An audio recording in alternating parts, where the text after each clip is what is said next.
That music's not juvenile at all.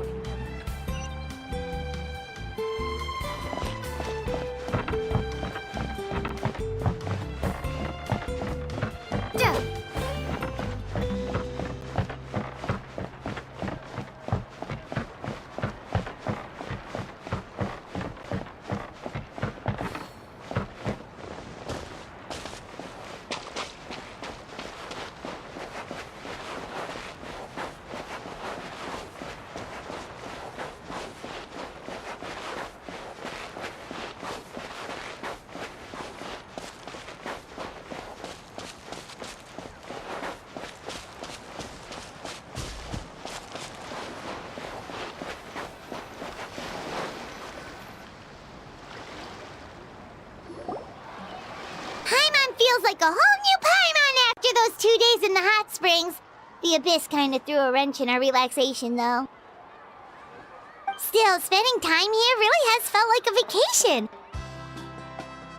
The Kaholosaurs are so nice and so fun to play with. Their bellies are super bouncy. Oh, and Atea's snacks were so delicious. She gave Paimon some for the road just this morning, actually. Yelling at some kids who got caught throwing stones in the hot springs, so not much has changed since we first met her. Hey, you guys!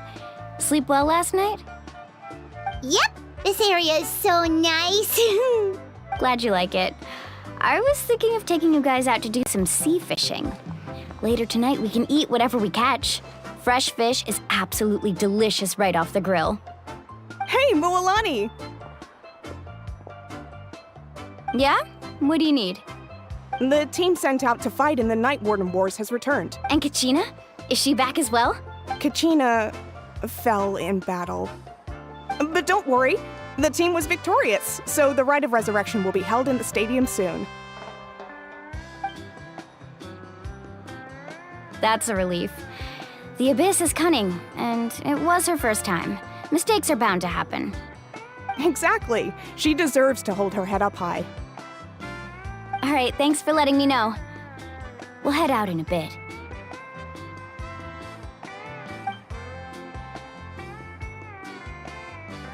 Jeez, she sounded a little anxious there.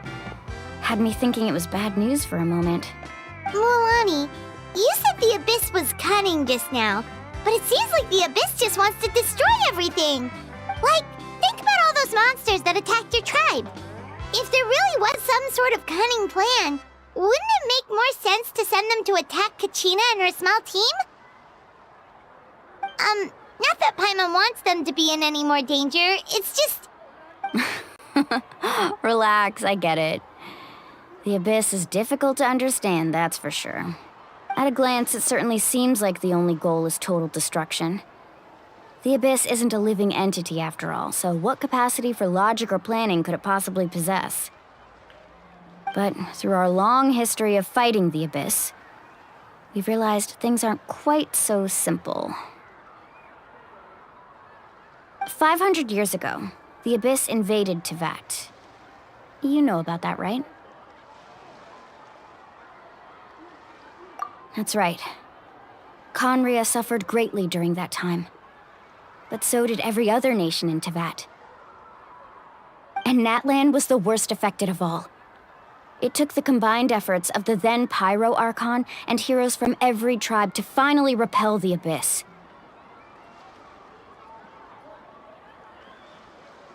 Even so, the effects of the invasion lingered for hundreds of years, only able to be reversed little by little. Our tribe's waters were contaminated. The Children of Echo's territory was overrun by dangerous sludge surging from underground. Unrelenting black winds tore across the lands of the Flower Feather clan. It was like each disaster was designed for a specific tribe. Exactly.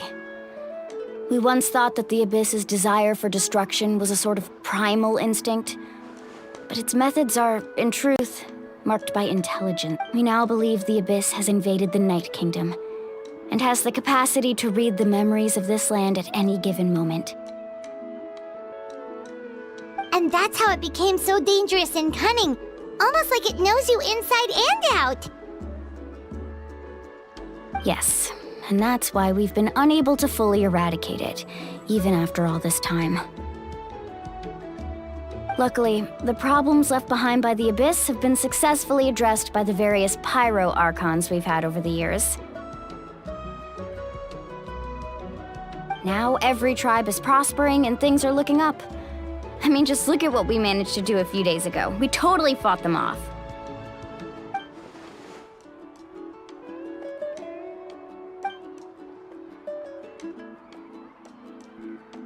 You must have had to sacrifice a lot to get to this point. Every battle, every sacrifice is in pursuit of a future where we get to stop fighting. Responsibility, duty, unavoidable burden. Everyone in Natlan views the war differently. But I believe we will be rid of the Abyss one day, and the efforts of all who fought against them will become a story for the ages. To think that my name could survive in ballads passed down to future generations, it's kind of romantic. Everyone has something that drives them forward, you know?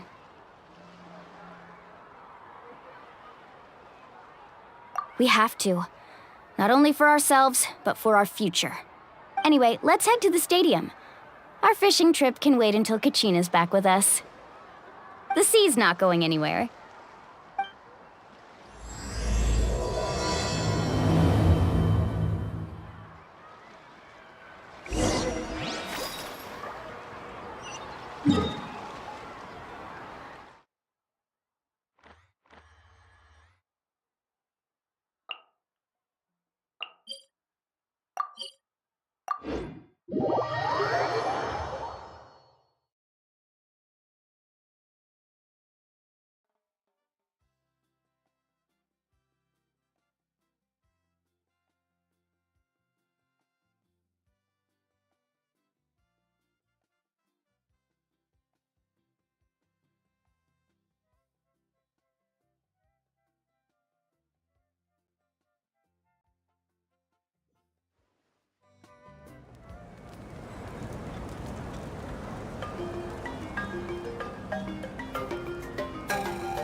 Whoa, this place is packed already!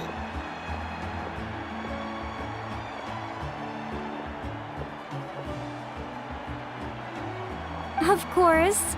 No one's gonna miss out on the chance to welcome our heroes back from battle. It's their moment of glory. Kachina's gonna be so flustered. She's never had this many eyes on her before.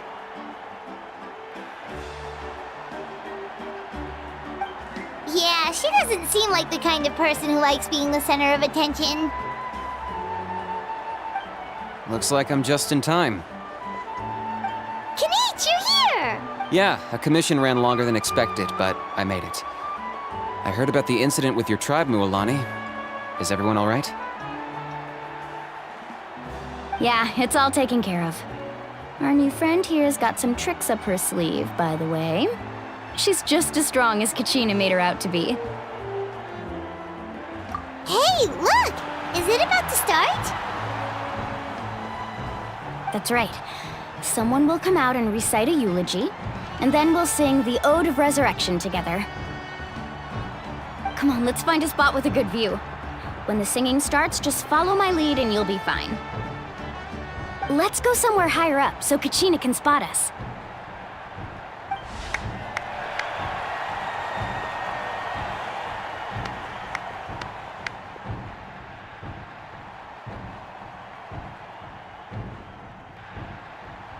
Warriors of Natlan, heed the call of life.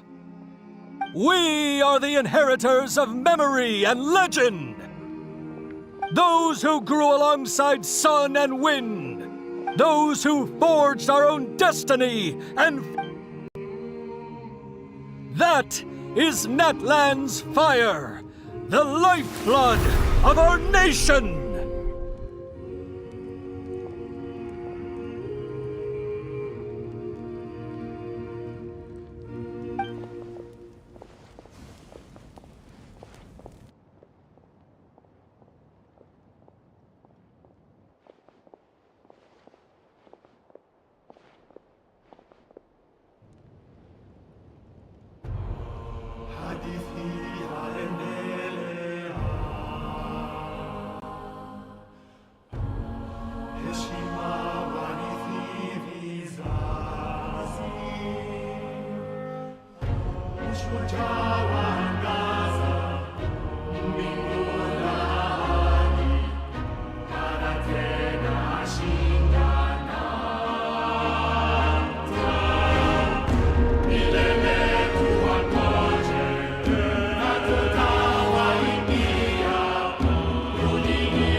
I could not find Kachina within the Night Kingdom, or locate her ancient name.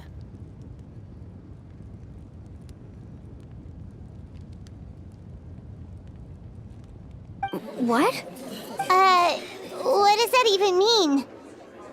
Usually once the ode is complete, the Pyro Archon and resurrected person will emerge from the flames.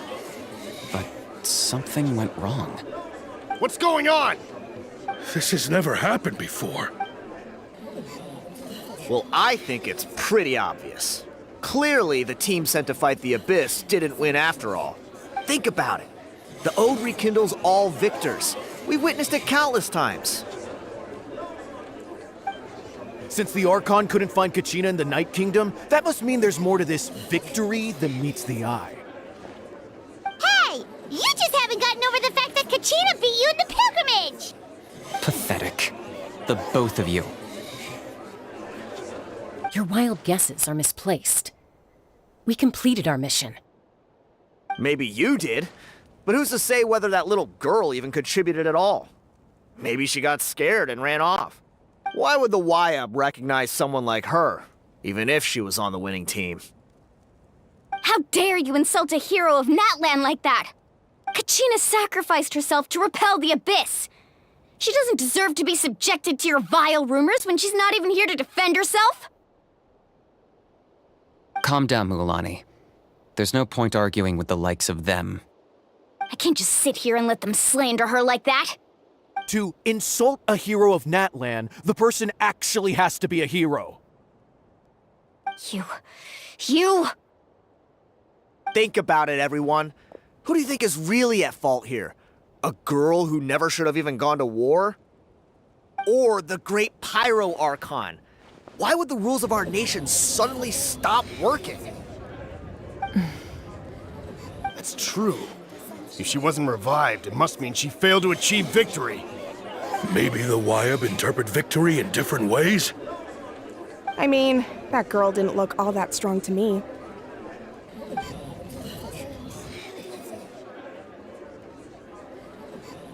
Kachina wouldn't have run! That's not like her at all! No! She's been waiting for this moment for too long. No matter how daunting the situation, no matter how scared she might feel, she's always the first person to stand up and face it head on. We don't even know what happened. So don't you dare try to use this as an excuse to vent your anger or slander her reputation. Fine. We'll find out what happens soon enough. Then, we'll see who truly deserves glory. That's enough. There is no doubt about today's victory, or Kachina's part in it. She is a hero worthy of our admiration and celebration.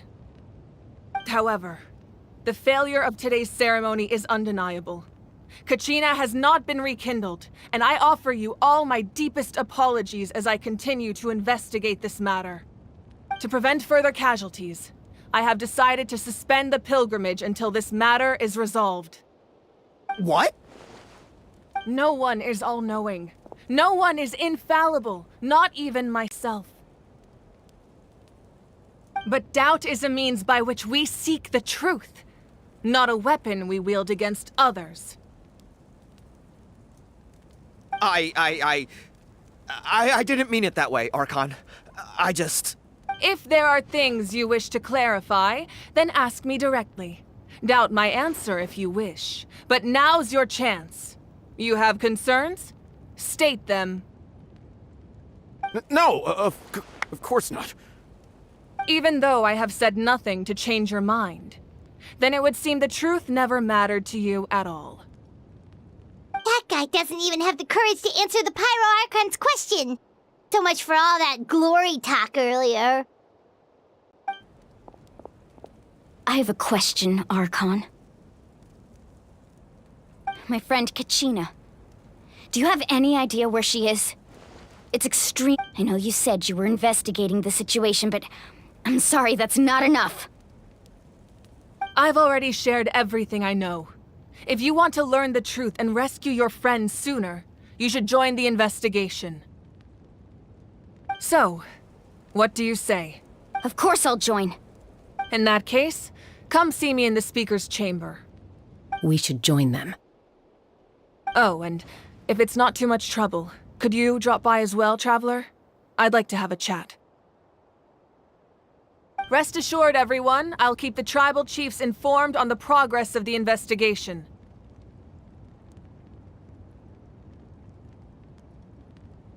Once again, I apologize for the outcome of this ceremony. If there are no further questions, let's part for now. Did she just ask us to come along? I believe she did. Let's go.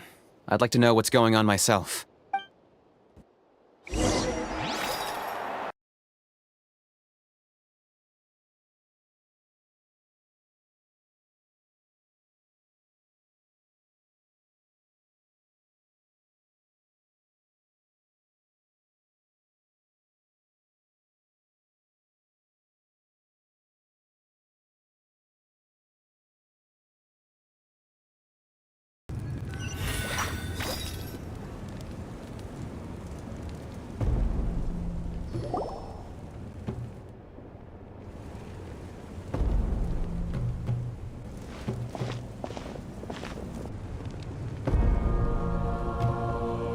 The situation is urgent, so I'll get straight to the point. Kachina is undoubtedly a hero of Natlan, and I'm deeply sorry this happened to her. There's been unrest in the Night Kingdom, but I don't know what's causing it. As a result, I've been unable to track down her location. Until we find and address the cause of the unrest, the Ode of Resurrection will continue to be ineffective. And that means Kachina won't be able to come back? That's correct. Not until the problem with the Night Kingdom is resolved. How long will that take? It's hard to say. Kachina always dreamed of fighting the Abyss, of doing her part to defend Natlan. She wasn't afraid of death because she knew, if it came down to it, the Pyro Archon would be there to bring her back to life. Whenever we sat down together, exhausted from training, she would always hum the Ode of Resurrection. She was supposed to come back to us. We were supposed to hug her and celebrate with her and share her joy. We supported her every step of the way, but what are we supposed to do now? Sit peacefully and wait for her return? Lose ourselves in grief over her death? Tell me, are we her friends? Or her murderers? That's not fair, Mualani. It's all right. I understand your rage and your grief. Kachina's life means a great deal to me, Mualani. Believe me, I want to bring her back as soon as possible. I would give you that peace of mind if I could. But please, hear what I have to say so I can at least give you a broader picture of the issue we are now facing. Considering the recent attack on your tribe, I believe the Abyss has found a new means of undermining the rules of our nation. You mean...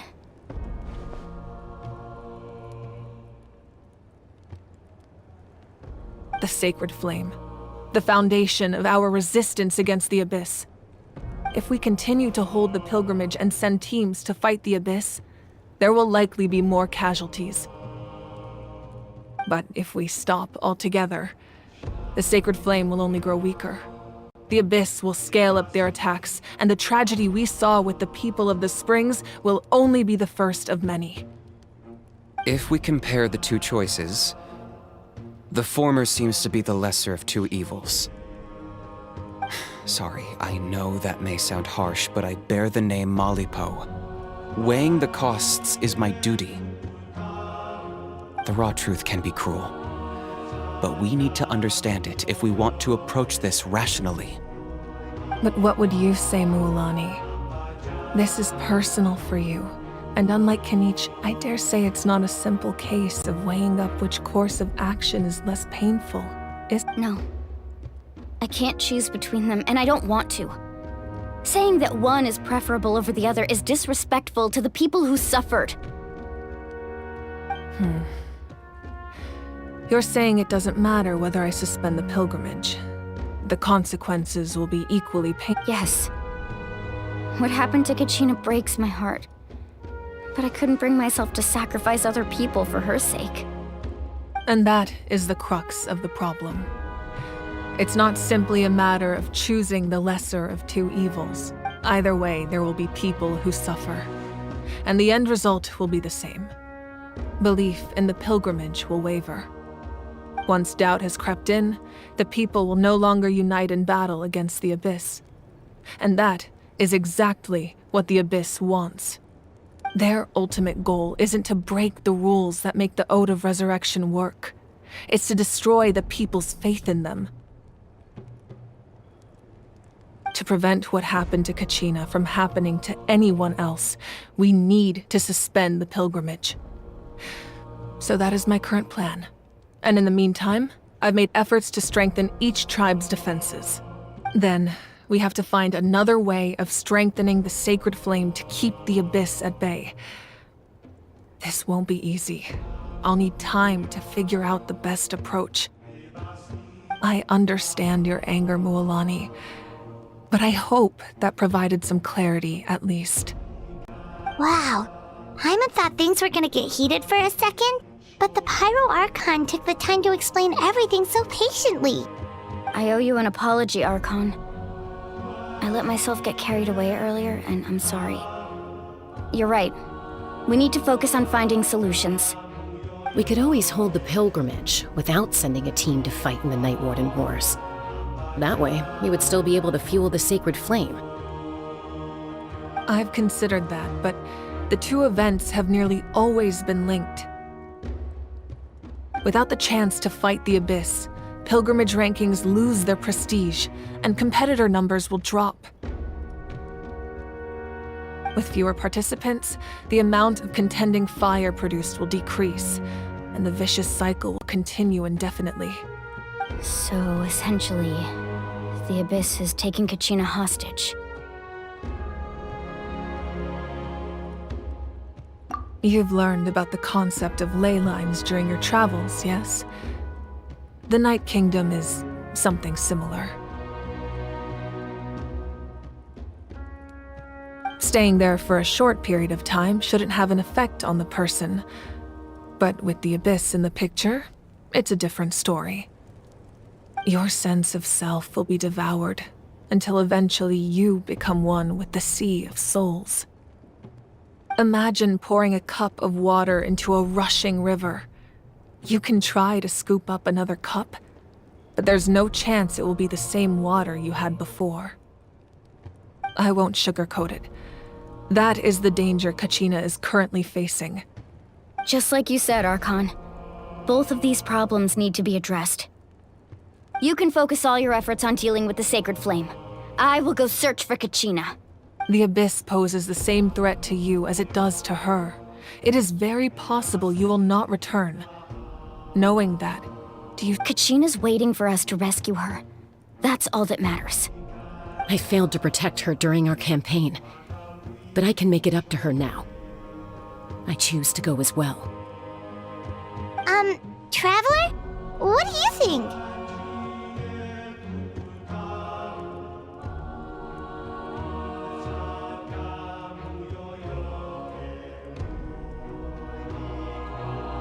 Understood. Then I'll support you in any way I can. The Masters of the Nightwind have a technique that can extract an ancient name from the ley lines. If we can find Kachina's ancient name, I can use the link between them to pinpoint her position within the Night Kingdom. Then comes the hard part. You need to visit the Night Kingdom in person and rescue her. But isn't the Night Kingdom a land of souls? Can we even go there? Under normal circumstances, only the consciousness can enter. But there is a way to go there in person. However, know that the Night Kingdom will attempt to repel you, and the Abyss certainly won't leave you be. That's fine by me. Same here. Fighting the Abyss is nothing new for me. So, Paimon's the only one who's scared? Well, if you're going, Traveler, Paimon's going too. Citlali of the Masters of the Nightwind once created an artifact that can be used to communicate with the Wyab. We call it It was originally used as a ceremonial artifact wielded by the tribal chiefs. But that spiritual quality also means it can be used to search for an ancient name. That was the artifact I delivered to the Scions of the Canopy a few days ago. Didn't think I'd be hearing about it again so soon. Thank you so much for your help, everyone. Your thanks are unnecessary. I will offer you whatever aid I can, but your fellowship and courage are what will truly decide the success of this operation. Besides, you're the ones helping me. I can only focus on one thing at a time, after all. Traveler, I certainly didn't expect our first conversation to be so serious. I've heard all about your accomplishments. Ever since you arrived, I've been hoping to meet you and offer you Natlan's highest level of hospitality.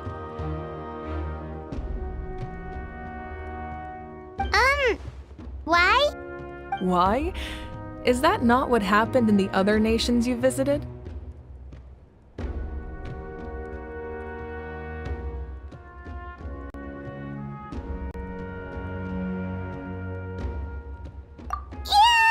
Were pretty complicated at the start. And, in the middle. But our reputation's solid nowadays. That's more like it. After all, I've heard you're someone who transcends fate. Perhaps even more than you can imagine. But we can talk about that some other time. Ideally, this would be the perfect night for a drink and some musical ambiance. But there are important things to be done. Oh, I almost forgot. Atea was wounded in the fight against the Abyss. She wanted us to give this to you.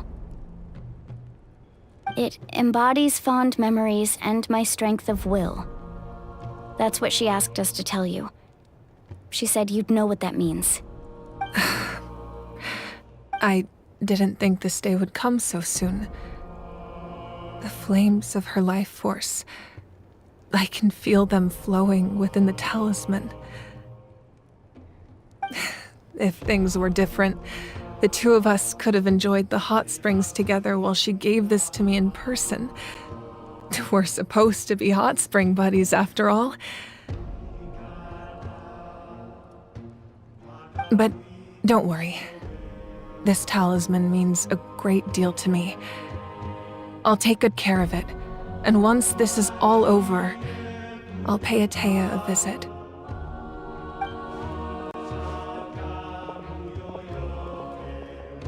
You said you didn't want to jeopardize the production of contending fire. But that's not at all why you decided to suspend the pilgrimage, is it? You're right. Even now, the production of contending fire is far from sufficient. The gradual corrosion caused by the Abyss has resulted in a massive shortage of pyro energy, and we're currently at the breaking point. As things stand, the pilgrimage is a lost cause. Suspending it allows us to save our strength to defend the tribes. The Abyss has brought catastrophe to Natlan, and Kachina's disappearance in the Night Kingdom is a direct consequence of that. We can't let the general public know that. No. If the public learned that Natlan's destruction was close at hand, there would be immense panic. But if I said nothing at all, they would have continued to question the integrity of Natlan's heroes. Another simple choice. The latter was clearly the better solution. But you chose otherwise. I have never subscribed to the belief that the right choice is the one with the fewest sacrifices. Let's go. There's still a way for the sacred flame to last a little longer. You mean? Yes. Come with me.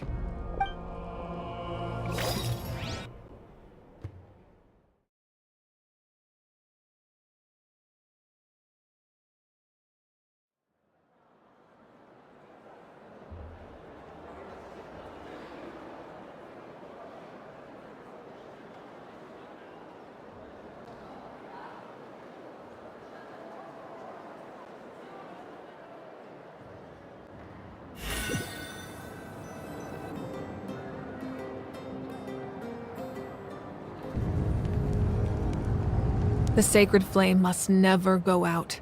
Not only does it strike fear in the Abyss, but it's also the pillar of Natlan's stability. So until our heroes are ready, I will sacrifice my power to keep it burning. But that can only last so long. I think we should focus on the remaining ancient name-bearers. Don't let desperation cloud your judgment. Those chosen by the Wyeb have already embarked on their destined path. It is for them to decide how that journey ends, not us. All we can do is support them. Even so, for you to make this sacrifice, it's not right. If not me, then who?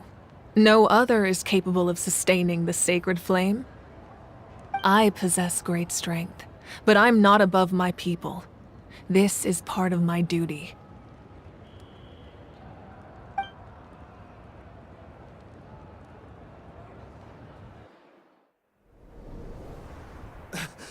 Archon, it's the Fatui!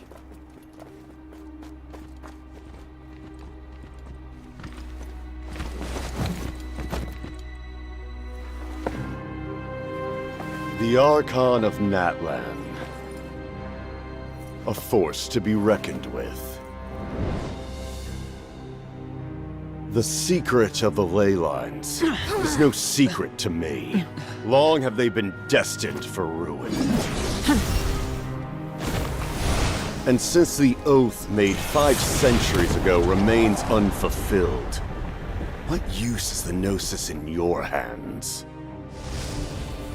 I don't know what you mean. But it sounds like this is about more than the Tsaritsa. In times of crisis, someone must pick up the mantle of salvation.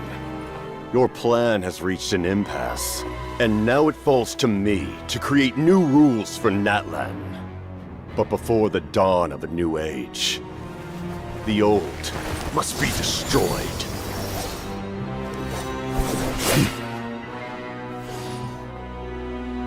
I assume that's the end of your speech? Good. People like us. Let our blades do the talking!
Masters of the Night Wind.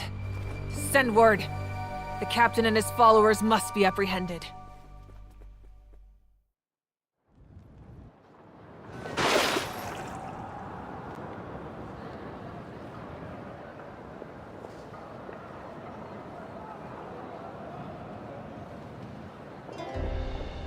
Are you alright, Archon? He was a formidable opponent. Exactly what I would expect from the first of the Fatui Harbingers. I never imagined someone could match you in combat. If the Tsaritsa sent him here, why would he bring up what happened 5 centuries ago? Yeah. And how much does he know about Natlan? The Harbingers are all driven by their own personal goals. The only purpose that unites them is collecting the Gnosis. But I'm sure the captain has his own reasons for being here as well. Whatever his motive, we should shift our focus to the Fatui. If they attack again, and we're not prepared, we're done for. No, we're running out of time.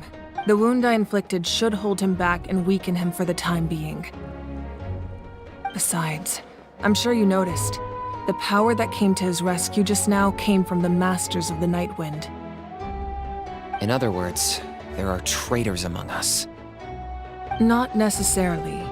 This could prove to be a very valuable turn of events. When we exchanged final blows, I sensed an unusual presence within him. I'll need to investigate further.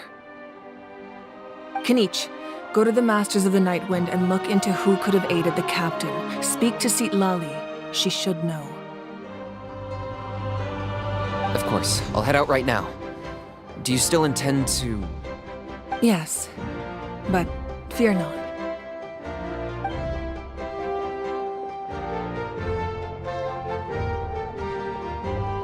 Natlan's strength has never rested solely in its Archon.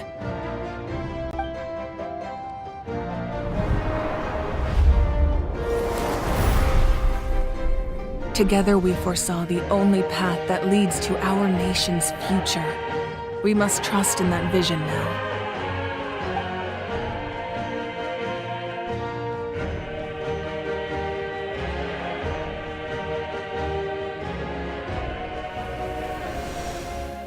Is everything okay, Archon?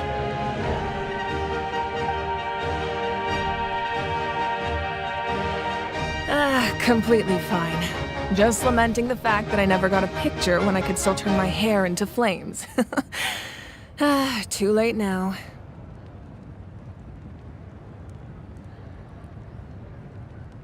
I just hope the others have a safe journey.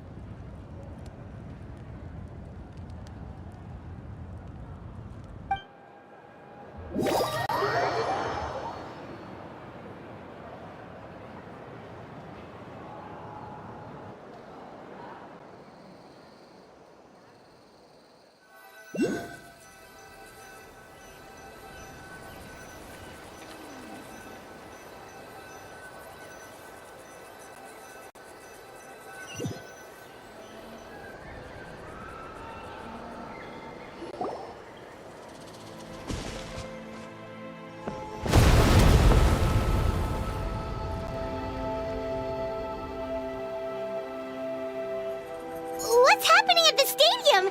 Did something explode? It feels like the Archon unleashed her power.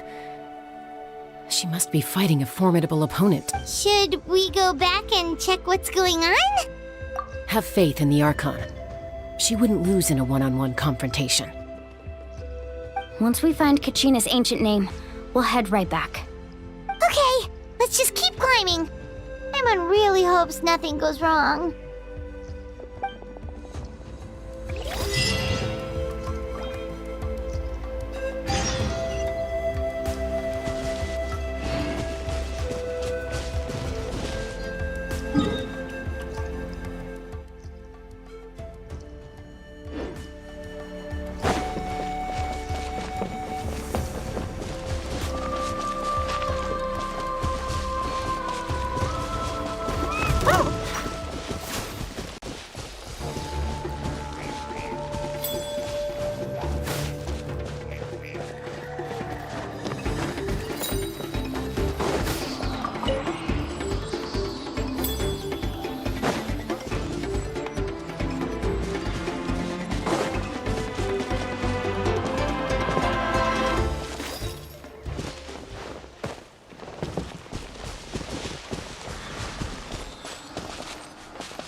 What can you tell us about the scions of the canopy?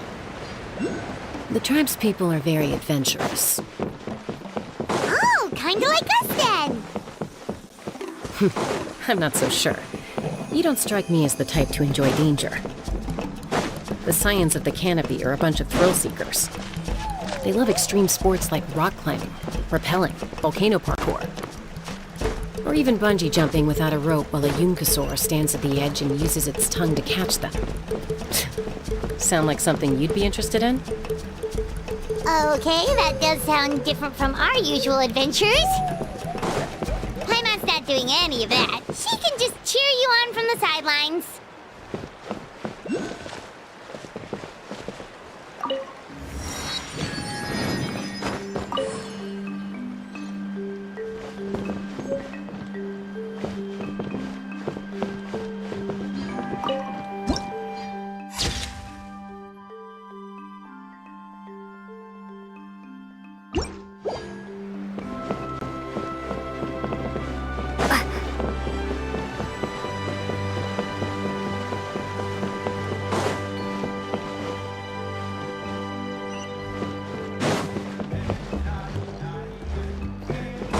That's Wyna, the tribal chief.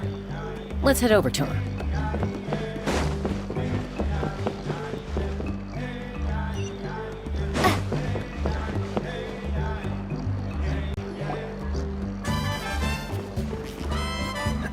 Chaska. Nice to see you again, Wyna. I'm afraid we don't have time for pleasantries, so I'll get right to it. We're here for the Spirit Speaker Stone. Whoa, hold on a second. At least tell me what... My friend Kachina is trapped within the Night Kingdom. We need the stone to find her ancient name and rescue her. Rescue her? From the Night Kingdom? That's right. I'm sorry, but someone needs to tell you what you don't want to hear. Going there, a mature warrior would never make such a foolish decision. The nature of battle is unpredictable. You never know how it's going to end. Losing a friend is tragic, but when that happens, the best thing you can do is focus on how to prevent further casualties. I appreciate what you're trying to say, Chief Wyna. But if the price of maturity is abandoning a friend in need, I'll choose foolishness any day. If Kachina's still holding on, then so will I. I thought you might say that. Is something wrong, Wyna? This doesn't seem like you. Life isn't complete without taking risks. That's always been your mantra. It's nothing. The Night Kingdom is a dangerous place. Can't blame me for checking if you were up to the task. If you're that determined, far be it from me to stop you. Here's the stone. Keep it safe, okay? It's not like we have a spare. Thank you. Huh. Seems like you two go way back. But aren't you from the Flower Feather Clan, Chuck? Oh, Chaska's a peacekeeper, so she's famous throughout the tribes. She's always the one people call to resolve conflicts, so we slowly got to know each other that way. Her younger sister Quichi's always hanging around our tribe, too. She's helped us out a lot in the past. Oh, you have a younger sister? Yes, I'll introduce you to her sometime. But let's get back to business. Wyna, how do we use the stone? As you probably know, your intended destination is completely different from the real world. The Night Kingdom is like a river flowing with concepts, and the ancient name you seek is like a tiny fish swimming downstream. In that sense, the stone is like a fishing boat drifting down the river, but the boat alone isn't enough. You need a fisherman experienced enough to steer it in the right direction. We couldn't do that ourselves? With a little practice, I'm sure you could. You have the strength and the talent. If you want to make sure this works, though, I could recommend someone to you. Who? Vichama, a legendary warrior and scout from our tribe. He's got a keen eye and a well-honed intuition. Even his ancient name means to seek. If you're fishing for a name, you're gonna want him on the boat. Vichama? Why does that name sound familiar? He's one of Auntie Atea's hot spring buddies. I've heard stories about him. Where can we find him?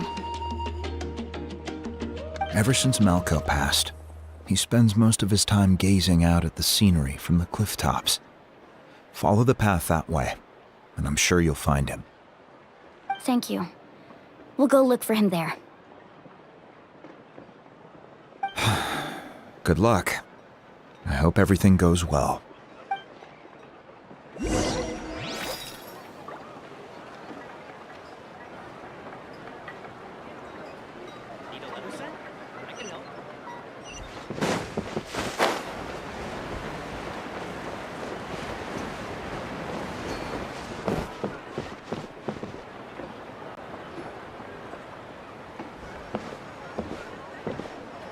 Someone admiring the scenery from the cliff tops. Hello there, are you Vichama? That's me. Did you need something?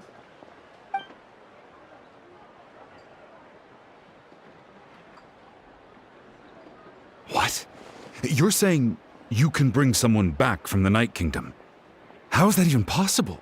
No, if you really think about it, anything's possible in that kind of place.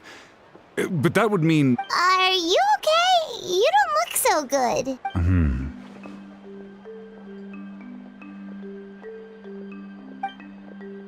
Everything's fine. I'll help you, but I do have a small request. After I help you find Kachina's ancient name, I want to use the stone to look for my friends as well. Your friend?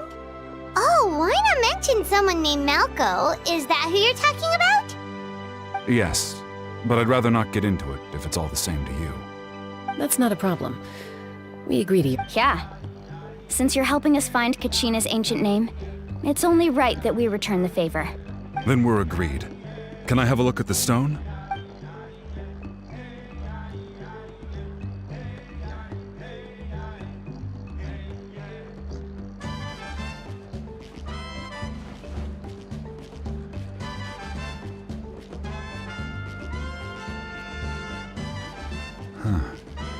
I see.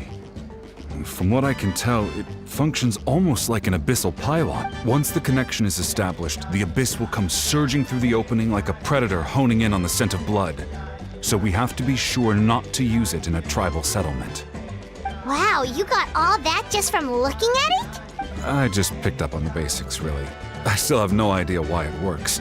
You said someone named Lali invented this. They must be a... I'll go find an open area and start setting things up.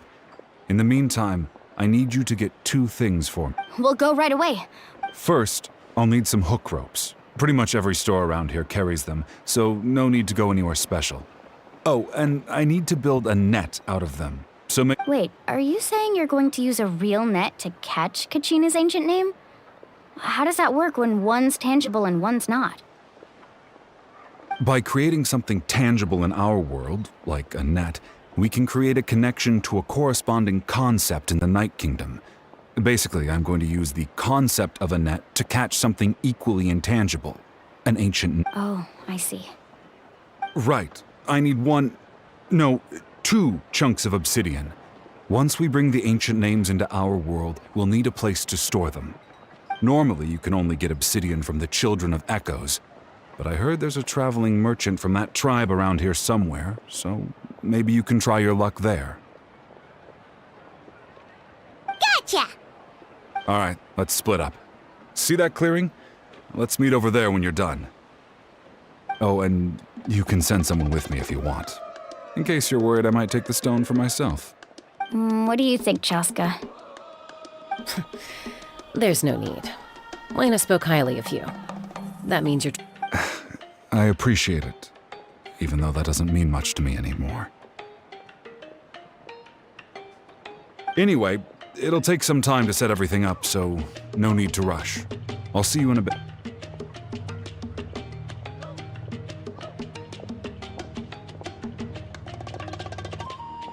What an odd guy. He seems so defeated, but also really invested in the stone at the same time. I don't have any more insight than you, Paimon. Let's just focus on the preparations. Hang on, Kachina. We're coming for you.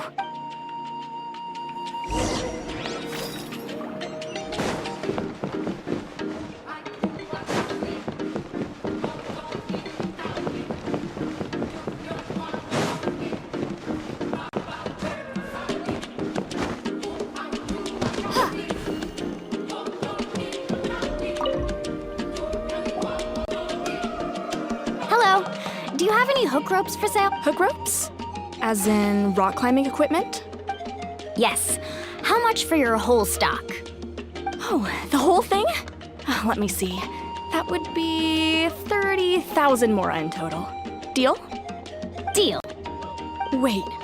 Real? What, you want me to drive down the price? We just need these as fast as possible. Thanks. Oh, no problem at all. I'll even pass along some information on the house. These ropes are usually used by rock climbing enthusiasts. If you want to learn, Roka's the person you want to ask. All right. That's everything. Here you go. Now we need the obsidian. Let's go talk to the traveling merchant Bichama mentioned.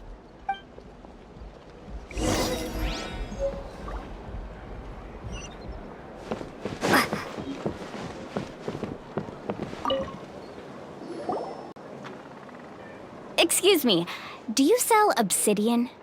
Why, yes. I've got a chunk for... Perfect. Is that the only one, though? We actually need 2. That might be tough.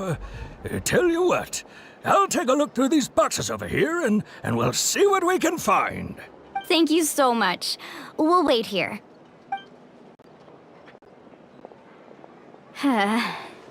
Relax. Everything's going according to plan. I know, it's just... I could tell Vichama feels the same way about his friend that I do about Kachina. I hope this chunk of obsidian isn't the only one. Kachina always carries all sorts of shiny stones with her. If I was the one trapped in the Night Kingdom, she'd have a whole pile of obsidian ready in a heartbeat. Well, would you look at that? I did bring an extra. Here you go, young lady. How does it look? Perfect! Thank you. How much do I owe you? If you hadn't shown up, these stones would have just sat here collecting dust. I'll take 3,000 mora for both. Here you go. By the way, I heard you mention Vichama just now. You running an errand for him, then? How's he doing? Malco's been gone for 5 years now. Do you know what happened between them? I heard about it in passing while I was out drinking one night, but I don't know all the details. Vichama and Malco grew up together, and even made a name for themselves together. Malco was an amazing fighter, capable of knocking out multiple opponents in a single hit, while Vichama excelled at scouting and analyzing the battlefield. The two made an excellent team, and managed to beat back the Abyss several times. 5 years ago, they both emerged triumphant in the pilgrimage, and were placed on the same team to fight the Abyss. But on the eve of battle, the Abyss launched an attack on their tribe, and Vichama suffered an injury to his leg, while Then what happened? the team agreed that he couldn't fight the Abyss in his condition. Vichama didn't argue. He knew going to the front lines with an injured leg would make him a burden in battle. So they raised the issue with the Pyro Archon, and she agreed to let him It's just... Malco and the others ended up facing hordes of abyssal monsters in numbers that far exceeded anyone's expectations. The team made an error in judgment, and they fell to the onslaught. Vichama went into a deep depression after that. He blames himself for everything. Oh, you're not wrong. But it's possible he chooses to blame himself. Not because he did something wrong, but because he wasn't able to do anything at all. I've tried convincing him to move forward, to stop dwelling on the past. But the Abyss has caused so much suffering, and some wounds never heal. I wish there was something he could do to make himself feel better. But anyway, that's the gist of it. Maybe you could help him talk things through sometime. I would really appreciate it.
Did you get everything?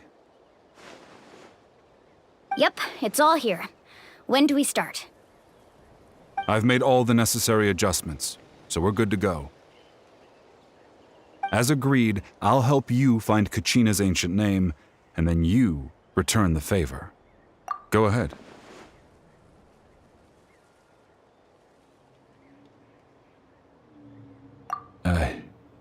After Malko fell, I scoured the battlefield to see what happened. It turned out he wasn't bested by some impossibly powerful foe. He was dragged to his grave by the sheer number of enemies. If I had been there, I would have been able to sense the danger. I could have warned them not to advance. I've always blamed myself for what happened. But when you told me about Kachina, I realized there's a chance Malko might also be alive, fighting for survival in the Night Kingdom. But that happened several years ago, right? The Pyro Archon said all life within the Night Kingdom eventually becomes one with the Sea of Souls. There might not be much hope, but I still have to try. Malko and I promised each other, even if we never managed to root out the Abyss for good, we would fight together until the end. All right, let's get to it. I'll start searching for the conceptualized version of Kachina's ancient name. If you see any fragments scattered around the area, please collect them.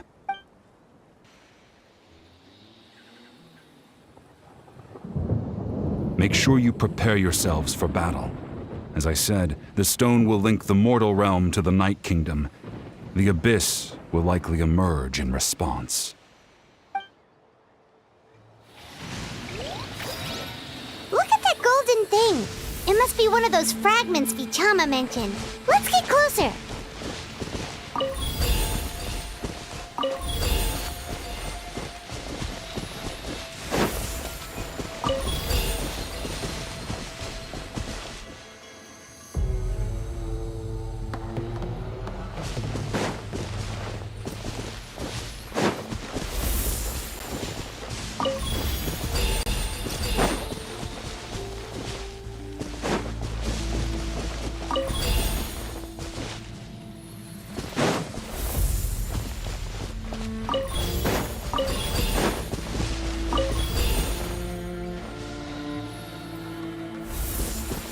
Whoa, monsters incoming! Watch out, everyone!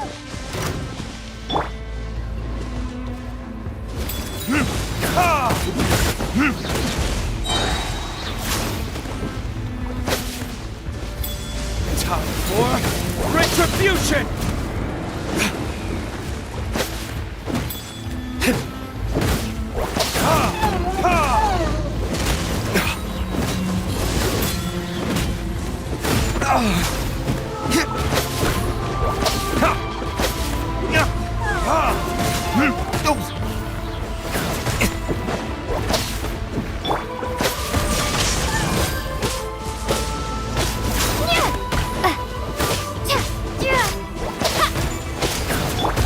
Watch out! Coming at ya!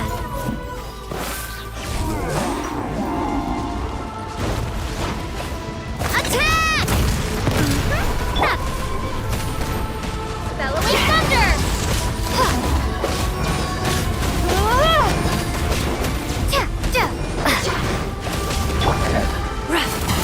Seize the skies!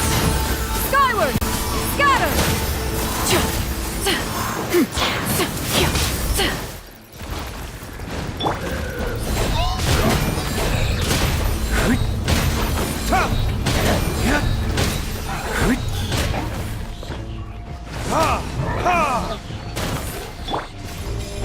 Coming at ya! Coming at ya!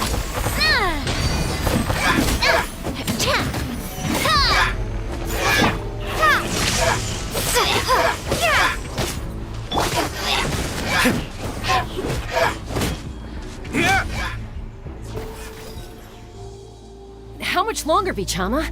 Not long! We're getting close!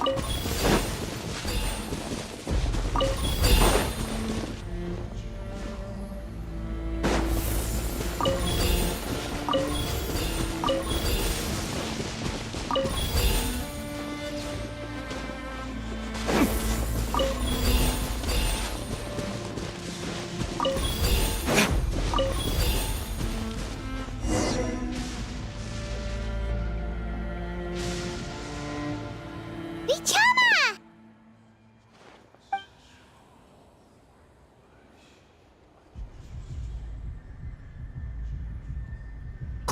Take it!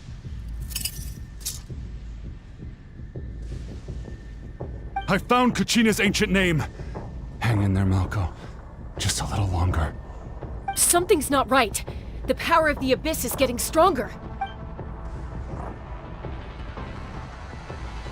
The Abyss is corroding his body.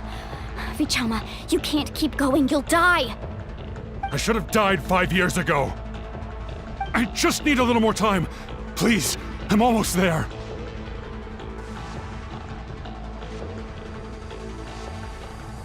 Thank you.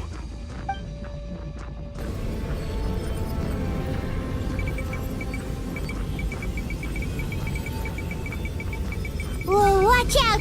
The power of the Abyss is strong.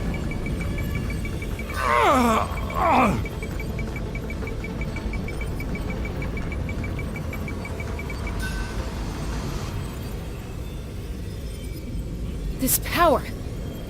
Hanging in there?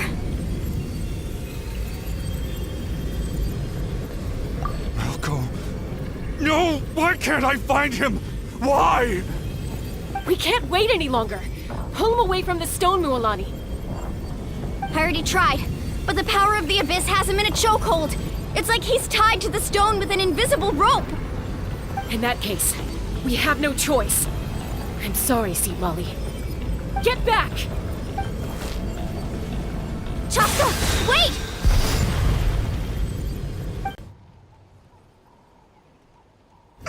Ouch! What happened just now? It looked like the Spirit Speaker's stone was... The stone's power was spiraling out of control. The only way to stop it was to destroy it. You were all caught in the shockwave of the explosion. You might feel dizzy for a while, but that's normal. Give us a heads up next time, will you? You're lucky we managed to dodge it in time. I thought I said to get back. Yeah, barely a second before you made it go poof. Not everyone has your reflexes, Chaska. We were this close to getting dragged into the explosion. Okay, I'll be more careful next time. At least Kachina's ancient name is still in one piece. Wait, where's Vichama? Vichama! Vichama! I couldn't find Malko's ancient name. It must be completely gone by now. Once your ancient name disappears, there's no coming back. From the very beginning, I knew there was a slim chance, but still. And now... it's too late to save him. From the minute he left that day, it was already too late. Vichama. I'm sure he's heard enough condolences over the years.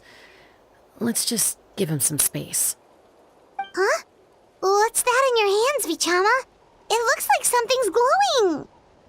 Huh? This is...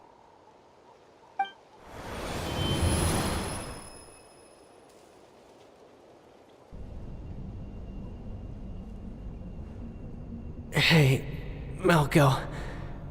Got any strength left? Not enough to swing a sword, but to say a few last words? Sure. Too bad. No one will get to hear them. I never thought I'd actually die on this mission. Not that I'm afraid to die. It's just... hard. Thinking about my mom's face when she hears the news. Guess I have something to be thankful for then. My parents died a long time ago. They won't have to mourn me.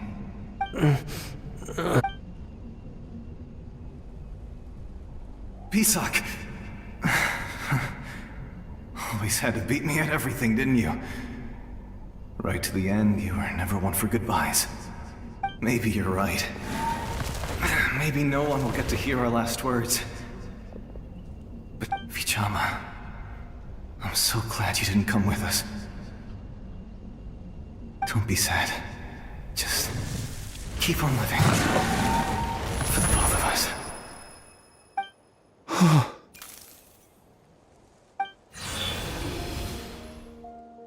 Was that a memory? Seems like we were able to salvage something after all.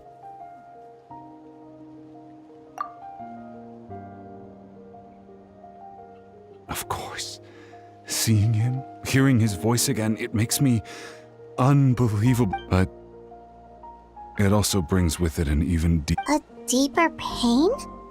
Why? Malco was always the type to put on a brave face.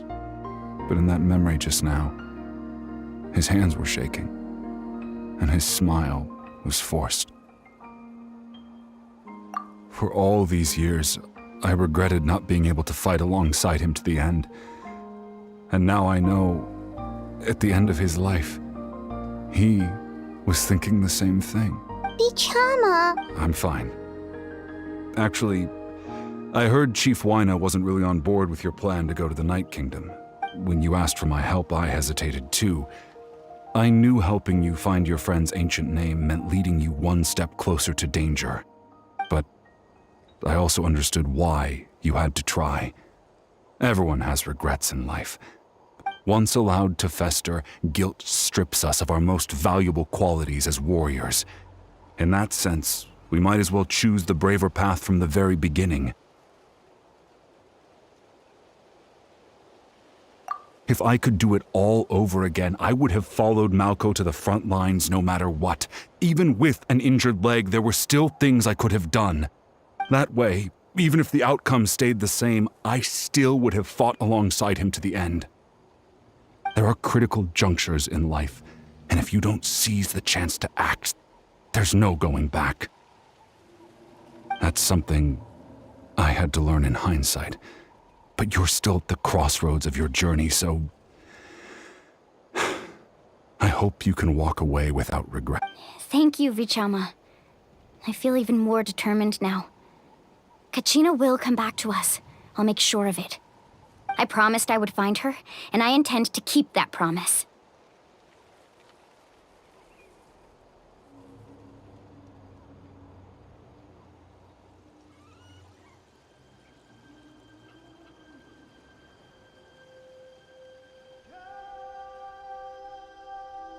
That's good to hear. Strange. My body... Once abyssal corrosion enters the body, a portion will fuse itself to your internal organs. Even though the Traveler possesses powers of purification, the corrosion can never be fully eradicated. Thanks to her, though, you are only briefly exposed. Slowing your breathing and controlling your emotions should help you keep the symptoms in check.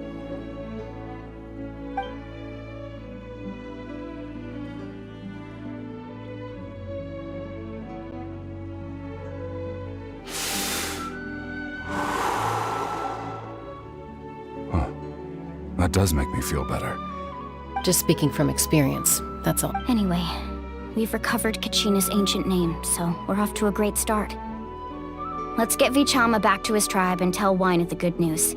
Oh, and apologize for destroying the Spirit Speaker Stone. We had no choice, though, so he'll probably understand.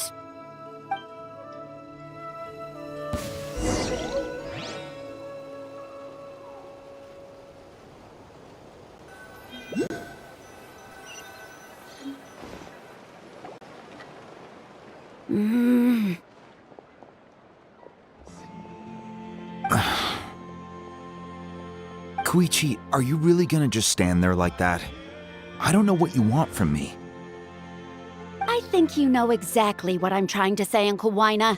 I can hear it in your voice. Honestly, it's just one thing after another with you two. They're back. Koichi? What are you doing here? Don't play dumb with your own sister. You know exactly why I'm here. My apologies, everyone. I just need to borrow Tosca for a few minutes. You come with me.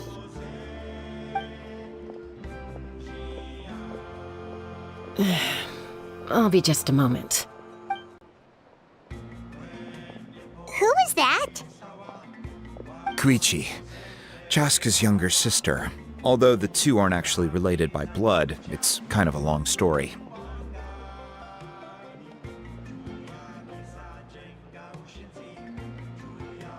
It's not really my story to tell, but I guess it's not a secret. You see, Chaska was actually raised by cuckoo sores. She was afflicted with a rare disease when she was a child and abandoned in the wild as a result. The Abyss found her out there, all on her own, and tried. That strength of will pushed her to survive. But it also planted a seed of conflict within her. Eventually, she was adopted by the cuckoo sores. Wherever they went, she followed, getting into fights right and left. For some reason, Paimon can totally imagine that. Well, when Chaska finally returned to human society, it was Koichi's parents who adopted her. At the time, Chaska still had a habit of getting into fights, so Koichi was always taking her around, apologizing to everyone. Ah, I remember those days. One of those fights was definitely with me. But, you know, kids. You're fighting one minute and your friend's the next. Eventually, she found a way to rein in that desire to fight. And now she's who people call to resolve conflicts. She's known as the Peacemaker. It sounds like she still argues with Koichi, though. Don't siblings usually stop fighting when they get older? That's partly my fault. Koichi asked me to stop Chaska from doing anything dangerous, but you probably know by now, once Chaska makes up her mind, there's no changing it. Oh, I get it. No wonder you tried to talk us out of going to the Night Kingdom. Chaska even said that wasn't like you. I'm all for your adventure. You need to take risks when you're young, because by the time you're my age, you couldn't attempt something like that even if you wanted to. Better try now than live with regrets later. That's what I say. Still, I can understand where Koichi's coming from. In the end, nobody wants to sit back and let a loved one put their life on the line.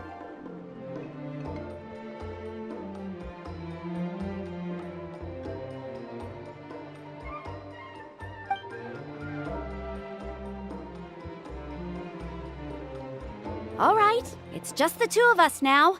You have 1 minute to explain yourself. I don't have anything to say. You don't have to approve, but you should know I only do what's necessary. That attitude is exactly the problem.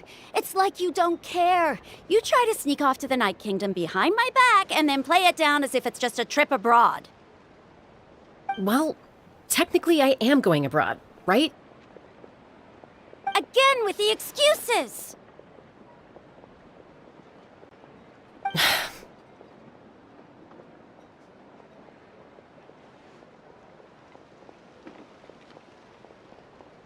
We agreed, didn't we? There are 4 levels of danger. If it's not something urgent, you can only engage in level 2 danger and below. You can only go up to level 3 if a situation is so dire there's absolutely no alternative. But a trip to the Night Kingdom? If that's not a level 4, I don't know what is! And you were just going to sneak into the place without saying anything!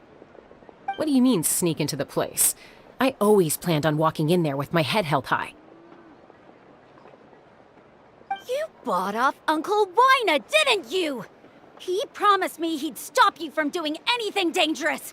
Oh, it's like he didn't even try. You feel like he went back on his word. What if I told you my mind was made up, and there was nothing he could have done? Not even by force. Oh, I knew it! So he did try to say something, but you didn't listen. This is important. If you were in my shoes, you'd make the same decision. You don't know that? I'm a doctor, and I handle logistics. If you're going to waltz into a dangerous situation where you could lose control at any moment, it's my duty to say something. All right, whatever. Anything else? What do you mean, anything else? Why don't you reflect on what you've done and promise me you'll stay put? Time out. Is this one of our normal arguments or a serious one? Chaska, does it sound like I'm joking? Then, you need to know something. What happened to Kachina was partially my fault. I can't leave her there to die. That's not who I am. But the person you become when you lose control, that's also not who you are.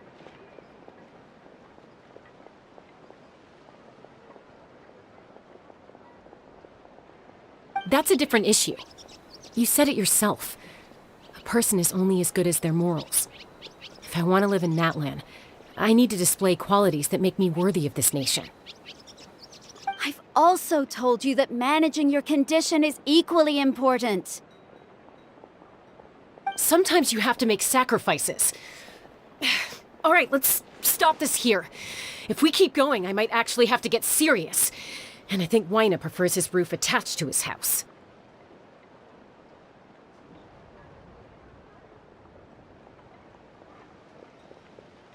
Is that a threat? That sounds like a threat to me. Koichi! Younger sisters are supposed to listen to their elders.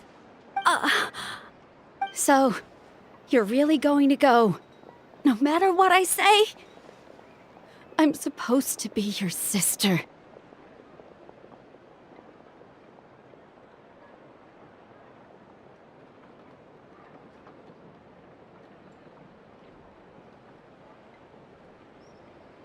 Then support me. I'll be back. All you have to do is wait. Chaska. So, that's it. Why'd you have to turn out to be so darn annoying?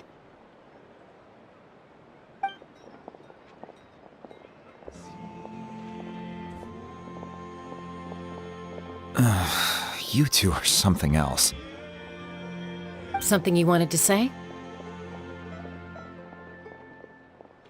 I know you aren't related by blood, but you two sure are similar.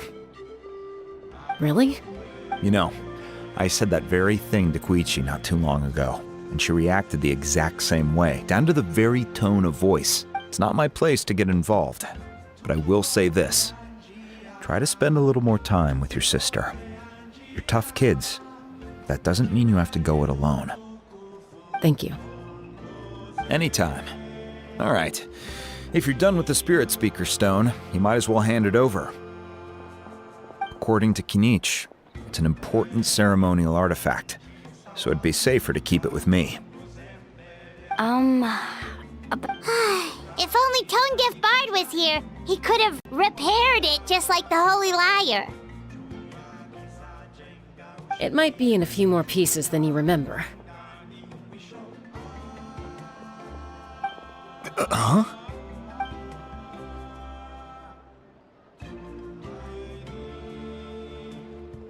I see.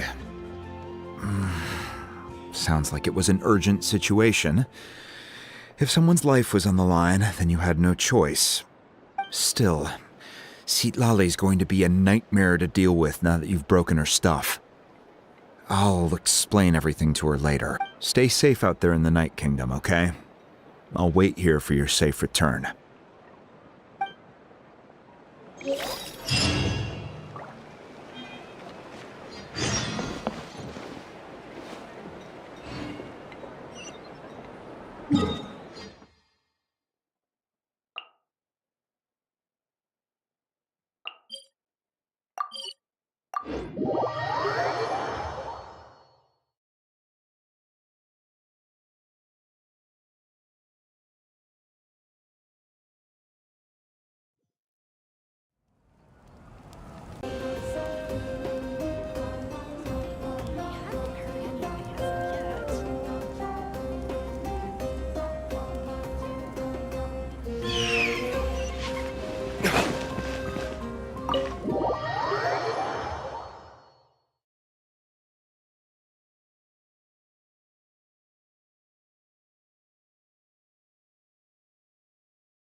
We're back! We found Kachina's ancient name, too!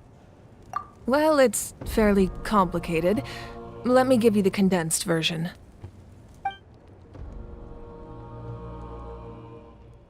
The Fatui again? We can't go anywhere without them causing trouble. But what if the Fatui finds out you've lost your power? Won't they try to take advantage of the situation?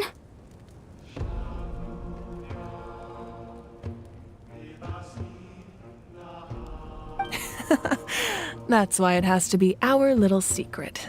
No one else can know, or we're asking for trouble.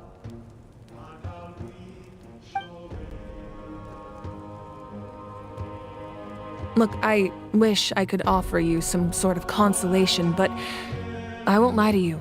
With multiple factions closing in, there's nothing comforting about the situation we're facing. Still, all you need to do is focus on your goal. You can leave the complicated matters to me. I can also step in on the Pyro Archon's behalf. There's a limit to what I can accomplish, but I'll help you however I can. There's no need to be so modest, Yan-san. Your incredible strength has long been a well-known fact. You're the pride of your tribe. Archon, I'm sorry about before. You have so much on your plate, so much that you have to worry about. But all I could do was focus on my own feelings. You have nothing to be sorry about. We all get overwhelmed by our emotions, myself included. Your reaction to Kachina's disappearance, I understand. Well, now that we have Kachina's ancient name, let's go track her down. Follow me.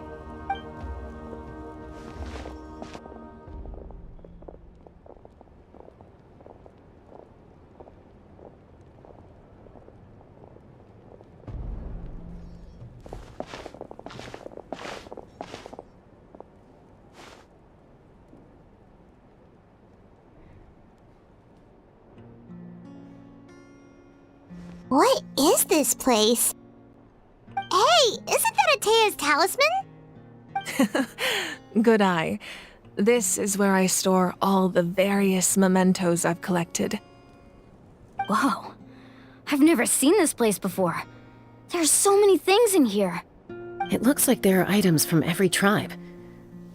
Collecting them must have taken a lot of effort.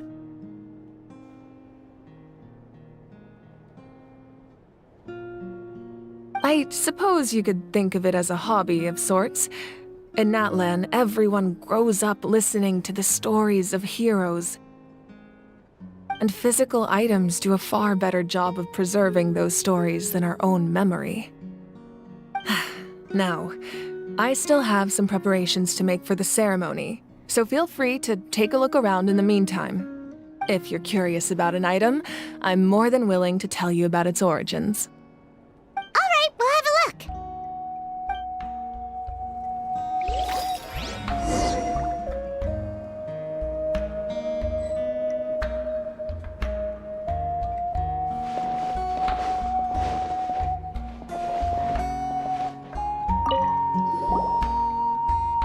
Whoa, that belt is bigger than Paimon's head!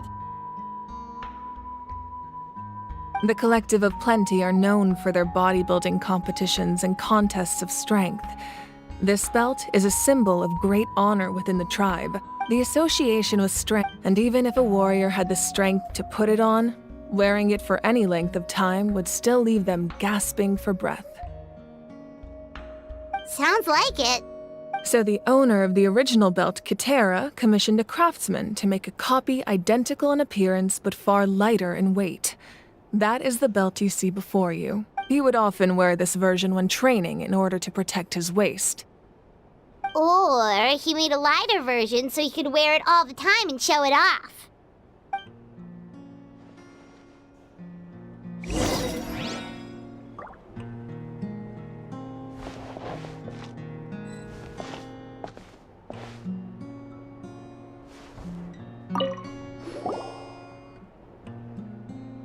There are so many jars and potions around here. Do they have anything to do with alchemy? No, those belong to the Masters of the Nightwind. They're ceremonial tools used to amplify the ability to communicate with the Night Kingdom and the Wayab. Yamaya is an expert in this field, and she taught me a lot. Even though she appears stoic and serious, she actually has a keen sense of humor.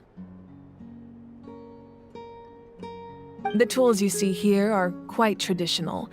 Her students found them outdated, so she passed them on to me. The contents of the jars aren't all that special. Oh, except the big jar in the middle. That's what she really wanted to... Ooh, must be something really cool. What's inside? Grape juice. Huh? It's quite tasty, although probably expired by now.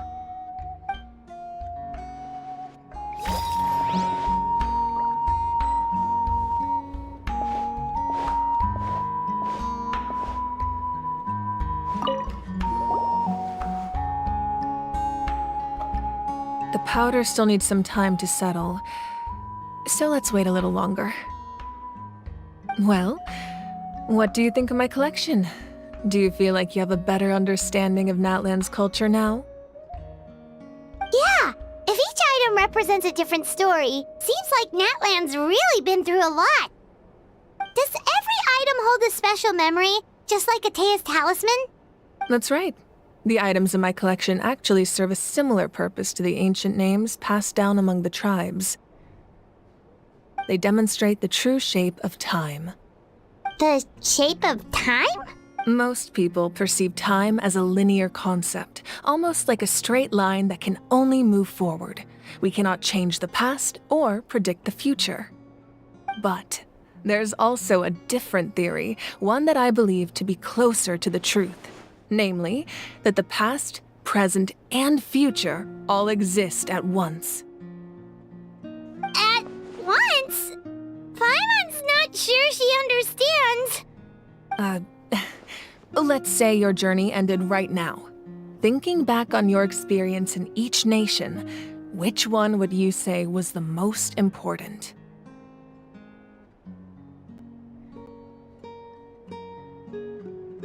Exactly. Even at the end of your journey, the things you experienced along the way don't cease to exist. They become part of who you are.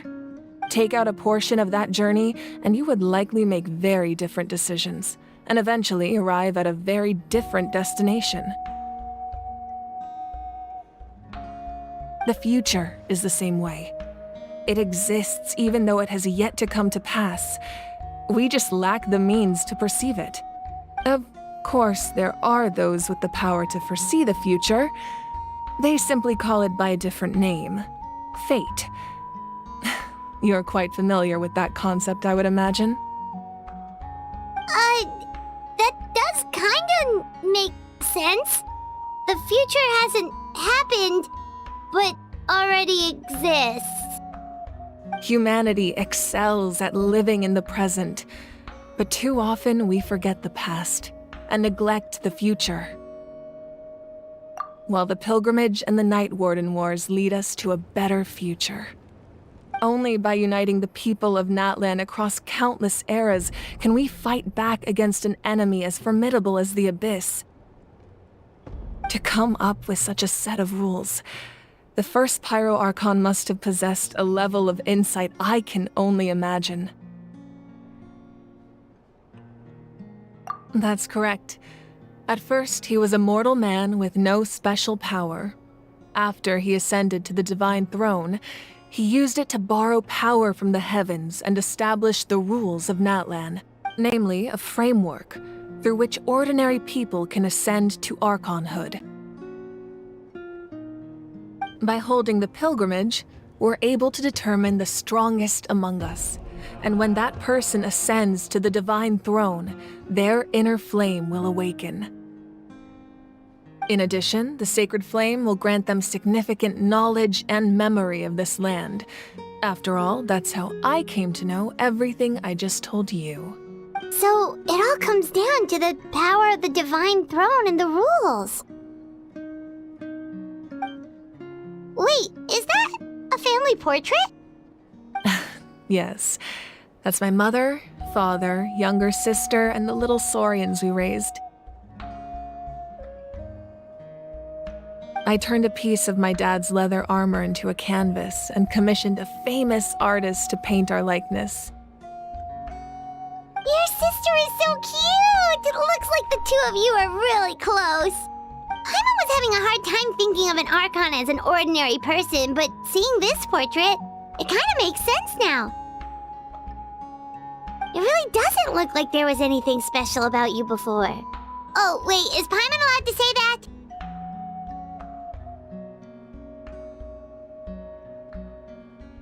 A little late for that question, don't you think? Sorry! Paimon's so sorry! Paimon's mouth works faster than her brain sometimes! It's all right. I'd never get upset over something like that. No matter what others may say, my past is a precious part of my identity. I'm forever proud of the life I used to lead. Becoming the Archon doesn't mean you sever ties with your family. The position just comes with a lot of responsibilities, so it impacts how often you get to see them. My father made the most delicious stew, so my sister would often bring me a large pot of his cooking, and we would sit on a blanket and eat it together. One time, we didn't close the door securely, and the Saurians who were raising ran into the room and knocked over the entire pot. My sister immediately burst into tears. The two troublemakers were going for the meat, but when they saw my sister's distress, they froze on the spot. I still remember the way they laid there, sulking like a pair of children, even after making such a mess. It was frustrating, but in the end, all I could do was comfort my sister and move on. Wow. Isn't that what being a family is all about? I think about that story a lot, actually. As the Archon, I made a vow to defend this nation, and experiences like that, they remind me exactly what I'm trying to protect. Well, what happened after that? This portrait looks pretty old. Your sister must be all grown up by now, right? I believe she ended up working as an architect and artist. She built many houses and crafted many beautiful works of art. Anyway, that's enough about me. Now that the powder is settled, we can begin. Ian-san, Mulani, Chaska, over here, please. Place the ancient name up there, and then we'll begin.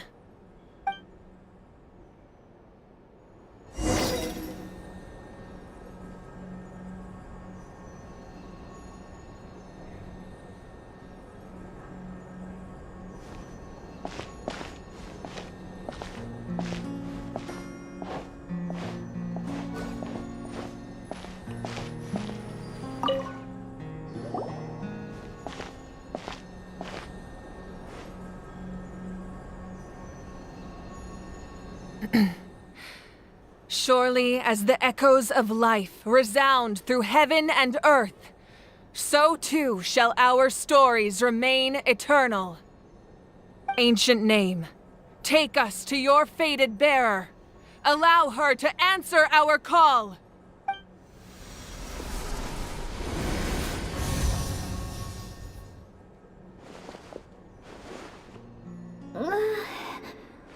Am I hallucinating again? Kachina! Are you okay? Huh? I'm not seeing things, am I? Is the Abyss playing tricks on me again? It's okay, Kachina. It's just us. We're trying to find a way to bring you back. Everyone, you have to listen to me. I've been investigating the Night Kingdom this entire time, and I figured out what's wrong. The Wyup is being affected by the Abyss. I was waiting for the Wyup to send me back, but then this really strong monster came in and it almost killed me. The Wyup saved me, even though its power is weakening, so I've been hiding from the monsters while trying to find a way to help. The Night Kingdom has become a huge mess, though. I keep hearing these awful sounds and seeing really horrible things. Don't listen to those sounds, Kachina. The Abyss is trying to strip you of your sanity. All you need to do is stay safe and wait for us. We'll be there. It's okay. I feel so much better now that I've had the chance to talk to you guys. You don't need to worry about me. I've never been strong or special at all, really. so I don't blame anyone for forgetting about me or leaving me behind. Just knowing you care is more than enough. I'll find a way back. You don't have to put yourselves in danger to come rescue me. You're always like this, Kachina. Now's not the time to act tough. We're coming for you, and that's final. I don't know what lies the Abyss has been feeding you, but I'll tell you something right now. Nobody here sees you as a burden. You're a victor of the Night Warden Wars, a hero of Natlan. All you need to do is wait for us to rescue you, and you'll get all the applause and recognition you deserve.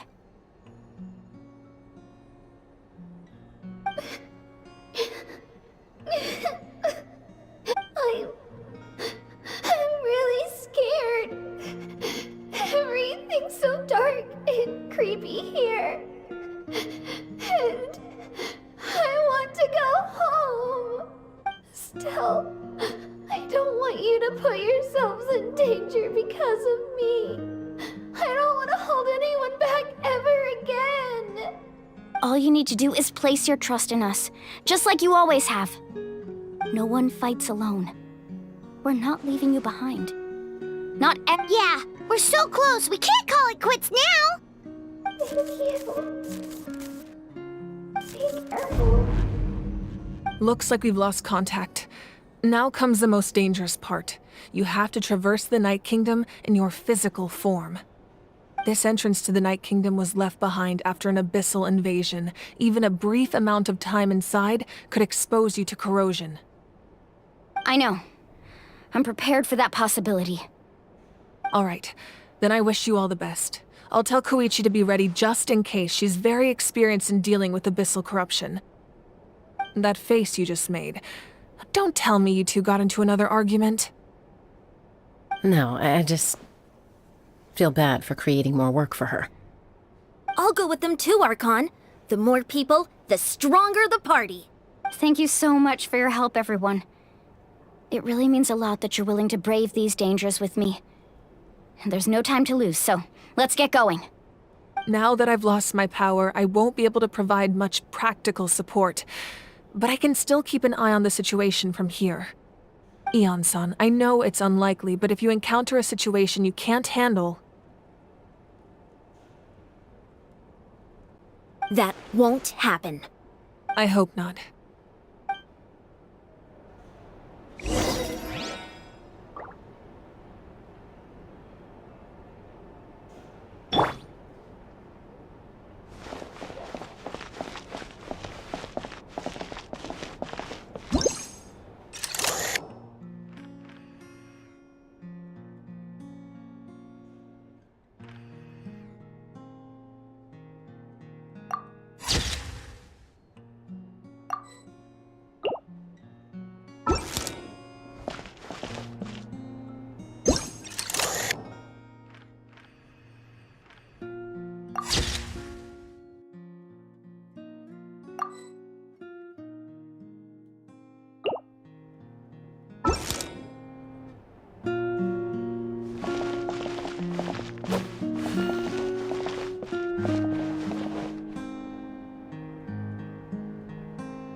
Be careful out there. I'll observe the situation from here.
So we're underneath Natlan right now? It looks nothing like Paimon was imagining. That's because in the distant past, Natlan was home to an incredibly advanced civilization ruled by dragons. Humans only established their own society after the fall of... So these are Saurian ruins? Wait, you mean like the elemental sovereigns? They had their own advanced civilization? Yes, a really long time ago. Very few records have survived until now, so no one really knows what the devices here are for. These ruins have been abandoned for a long time, but with the recent increase in Abyss activity, the installations around here have somehow been activated again. So what you're saying is, we're not in for an easy trip to the Night Kingdom. No. It's going to be obstacle after obstacle from here on out. Why are you all laughing like that? It's creeping Paimon out. It's the pre-adventure excitement kicking in, right guys? Of course. I'm eager to get started. Then let's go. We won't let anything stand in our way.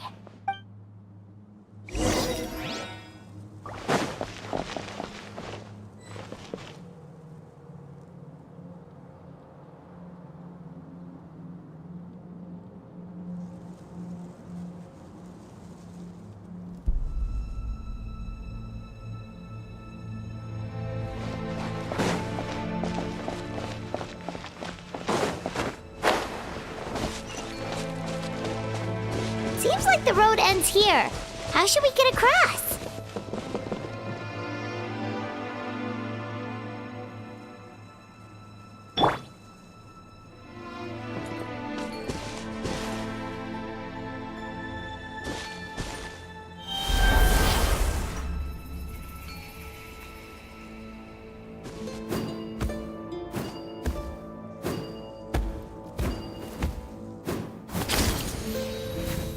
As a professional trainer, I think you could stand to build up your endurance, Paimon. Professional trainer? Paimon thought you were a warrior from the Collective of Planning. Well, that goes without saying. But I actually work as a sports coach. I provide professional guidance for many of Natlan's popular sports. And I don't just mean physical training. I design nutrition plans as well. Ah, so basically no sugar, no soft drinks, no grilled meat. Yeah, we'll be here all day if you list them out one by one. It's much faster to just focus on what's good for you. Such as? Vegetable juice. Want some? You know, Ian-san, Paimon feels like the two of us might not see eye to eye.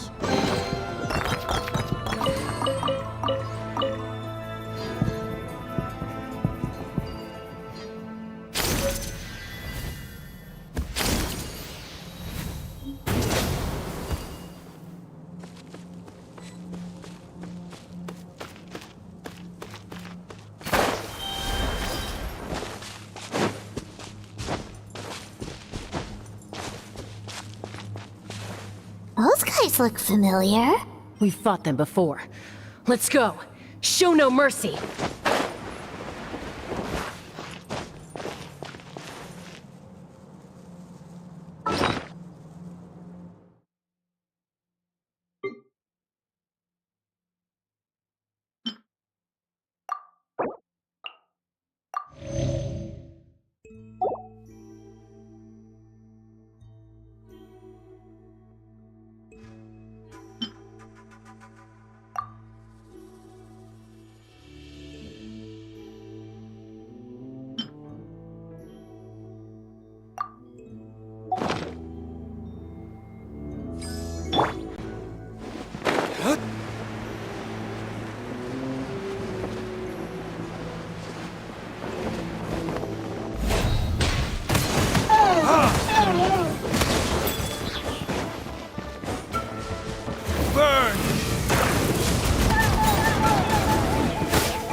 verdict is...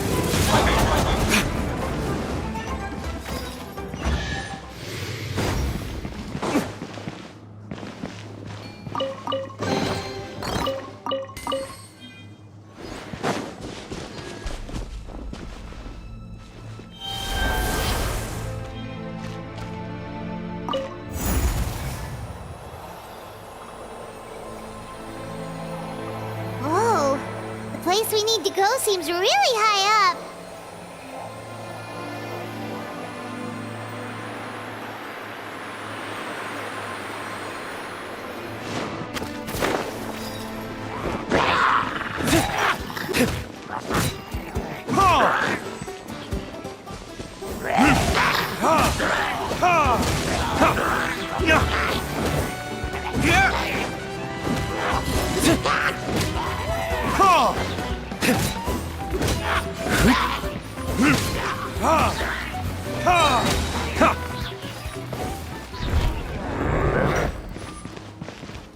Time for retribution!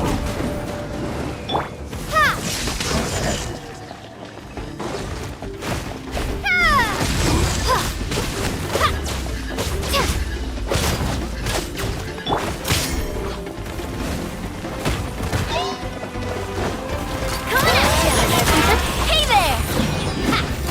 Hiya! Proper send-off from the Spinalist Love. Watch out! Haha! Take this!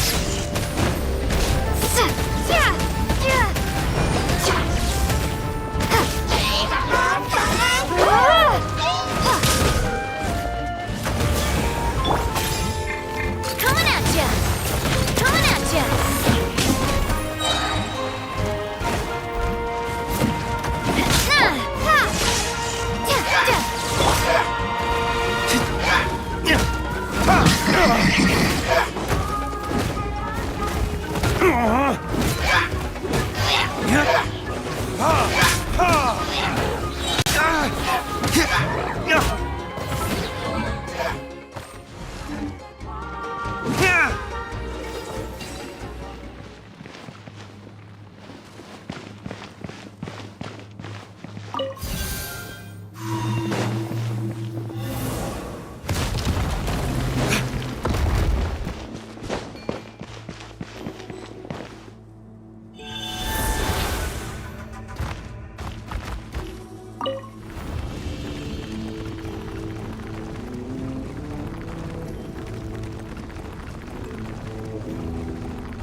Make way for the Adeptus! Skyward! Yeah!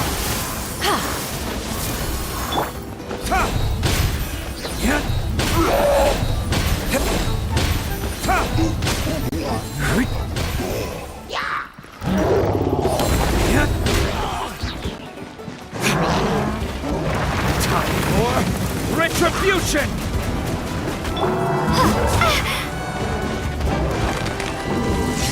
Thunderclap!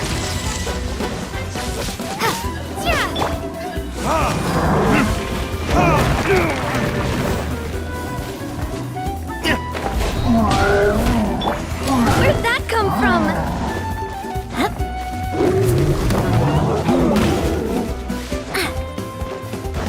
Fire! Well, watch out! Hey there! Hiya!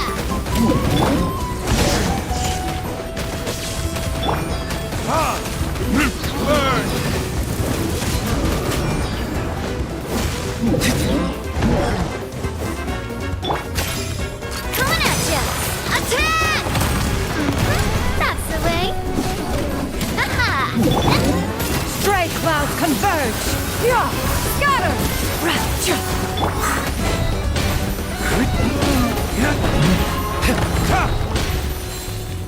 Time for retribution!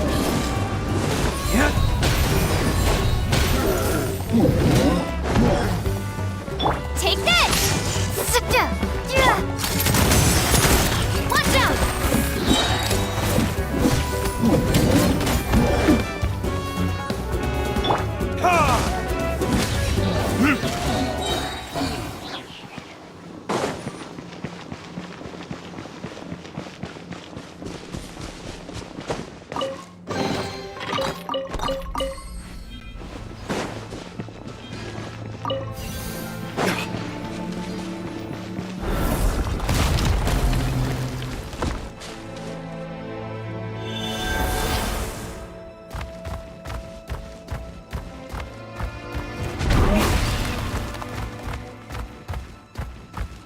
This is the final stretch. We just need to climb up, and we'll be there. Nothing to it. Easy for you to say.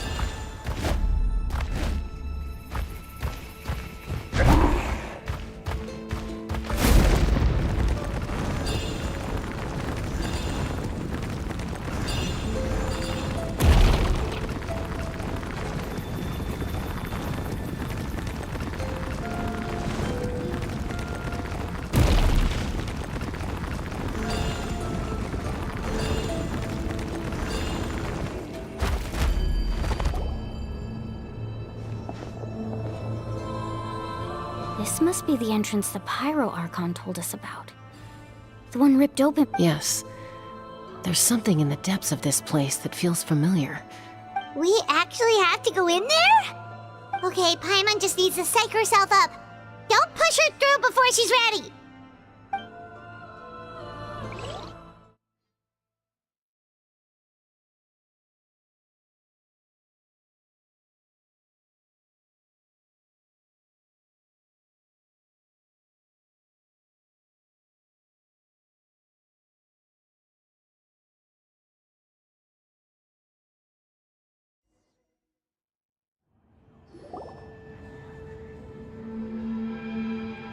Hey! You don't have to drag Paimon! You're pulling too hard!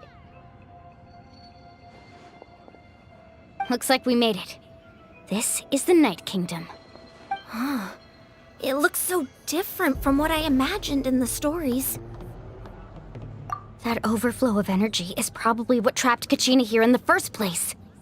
From this point forward, everything we know about the real world no longer applies. Anything can happen here. Paimon's more worried about how we're gonna make it out. We obviously can't go back the way we came. Do you see that patch of light on the ground? It's shining down from that fissure in the sky. Oh yeah, right in front of us. So that's coming from up there? Oh. Just like I said, our real-world knowledge doesn't apply here. We fell all this way, yet came out completely unscathed. If this was the real world, we'd have to climb our way back up to the entrance. But here, all we have to do is stand underneath the light and offer a prayer. That's it?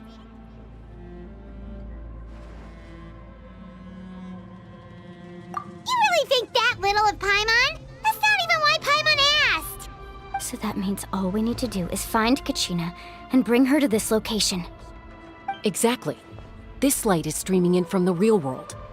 It's a link between the two realms.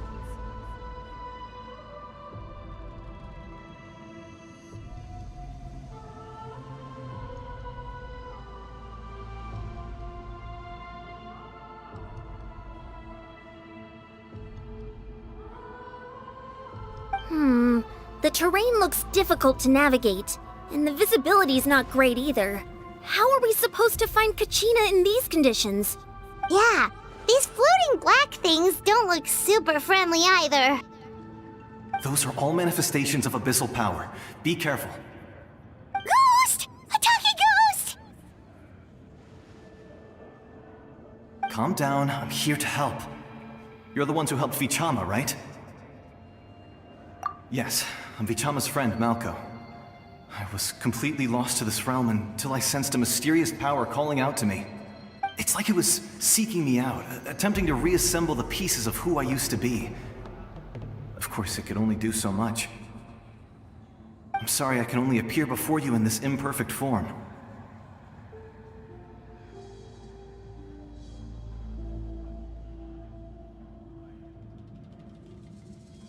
No, we should be the ones apologizing. If the Spirit Speaker's stone hadn't become corrupted by the Abyss, we could have done much more. But we had to destroy it. Otherwise, Vichama and his tribe would have been in danger.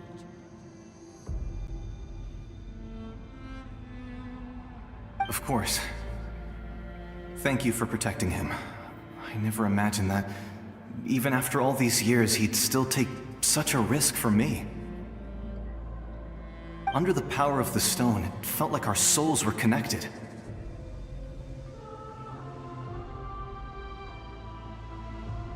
Turns out even our regrets were exactly the same. Whether in triumph or death, you want your best friend by your side. Exactly. That may not be in the cards for us, but it's not too late for you. You're looking for a young girl from the Children of Echoes, right?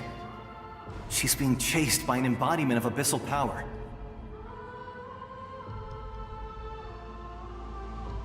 I'd like to help her while I'm still in this form, so follow me. Be careful. This place has been severely corroded by the Abyss. Paimon didn't realize it had gotten this bad. It's like a seething volcano ready to engulf our world at any moment.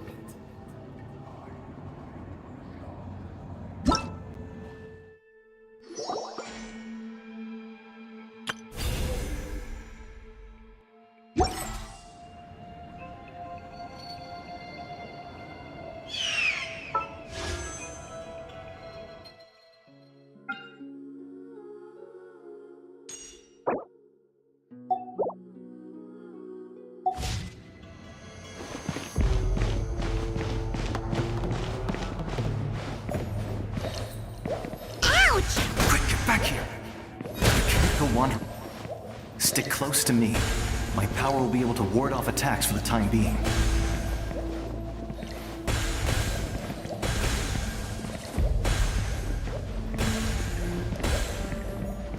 We won't be able to keep this up. Let's try another route. This way.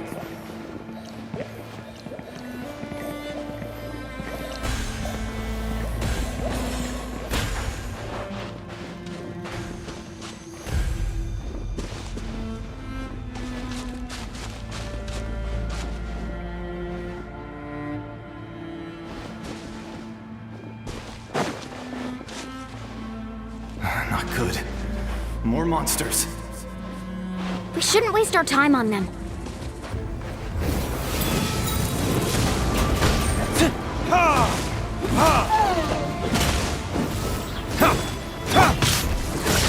Bellowing thunder!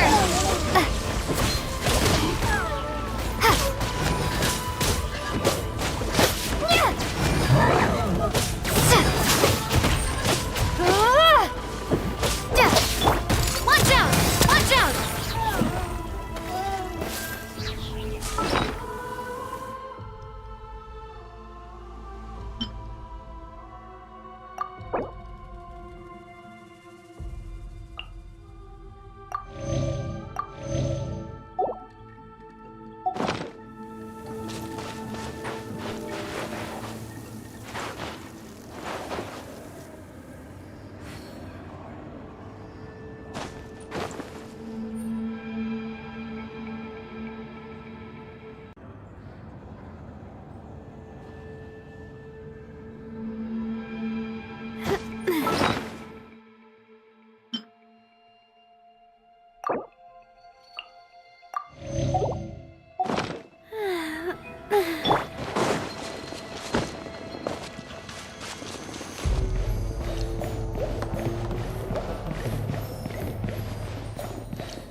Oh, Paimon can't see anything! It's easy to get lost here. Just stick close.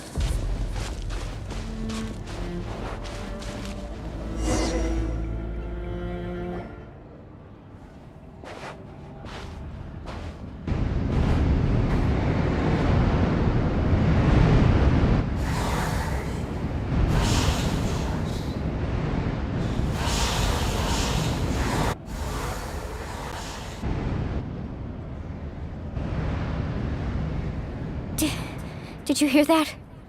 What? Never mind. It was probably just my imagination. Don't scare Paimon like that! I heard it too. It was a voice from the abyss. What did it say? Doesn't matter. It certainly doesn't harbor good intentions.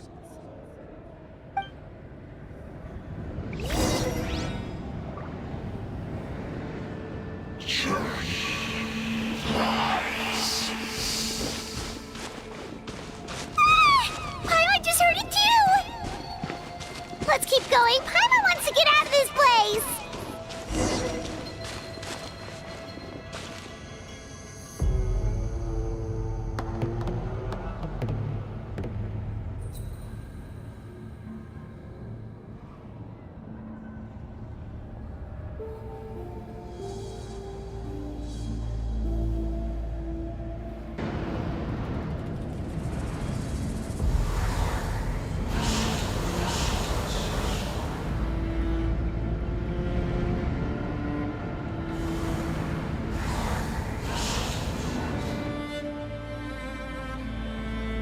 We're here, Kachina!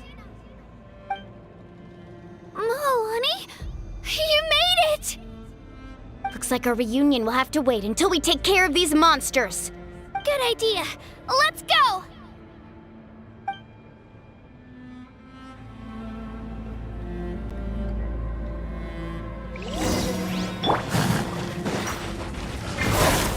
Ha! Thunderclap! Verdictus?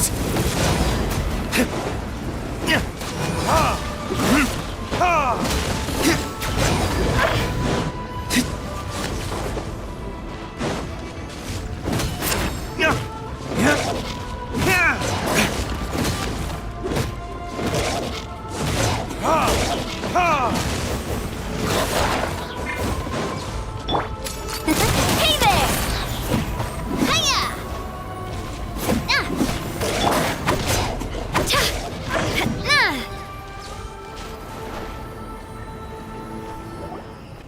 You're here! You're finally here! Thank you so much! That monster can appear from anywhere. It almost caught me a bunch of times. The Wyap's power helped keep me hidden, so I just tried to stay out of sight until you got here. Atta girl. You did so well. And most importantly, you weren't hurt. Should we start heading back then? Actually, I have a request. Will you come visit the Wyap with me? I can't exactly put it into words, but something's wrong with the Ode of Resurrection. And I know it has something to do with the contamination from the Abyss. That was the Pyro Archon's theory as well. Everything we've seen here certainly seems to back it up. In the Night Kingdom, there are 6 main totem poles representing the Wyap of each tribe. You can think of them like the body of each Wyap. Additional totem poles, like the ones around here, serve as proxies to which the Wyap can extend their consciousness. There are countless proxies scattered around the Night Kingdom. Through them, the Wyap can extend their consciousness over the entire realm and track down souls no matter where they roam. But if a proxy were to become severely contaminated, then a soul could become lost within the Night Kingdom. Judging by the current situation, I don't think we're dealing with just one contaminated proxy.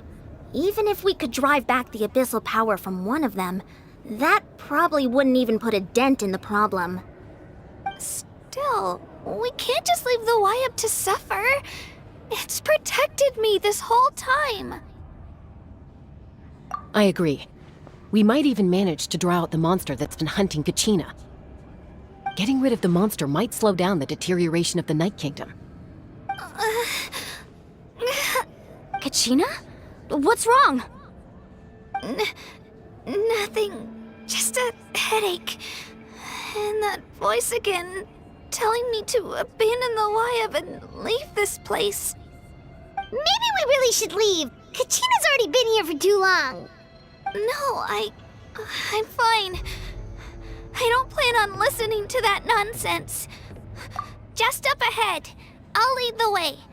Besides, I can still fight, so please, help me out a little longer. Listen to me, Kachina. We'll come with you, but that's because we want to help the Y-Up. Not because we have something to prove. You don't have anything to prove either. It's okay if you reach your limit.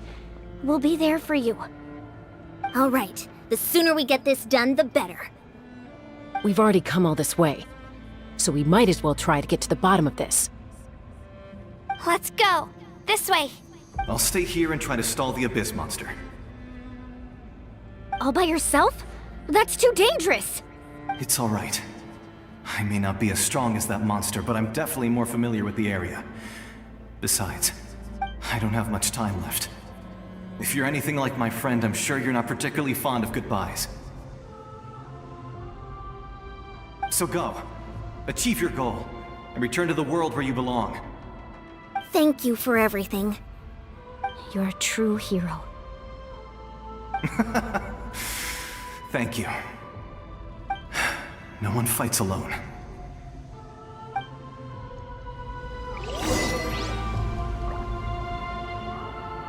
Does your head still hurt? Let me help you walk. I'm fine. You should know I'm made of stronger stuff than that.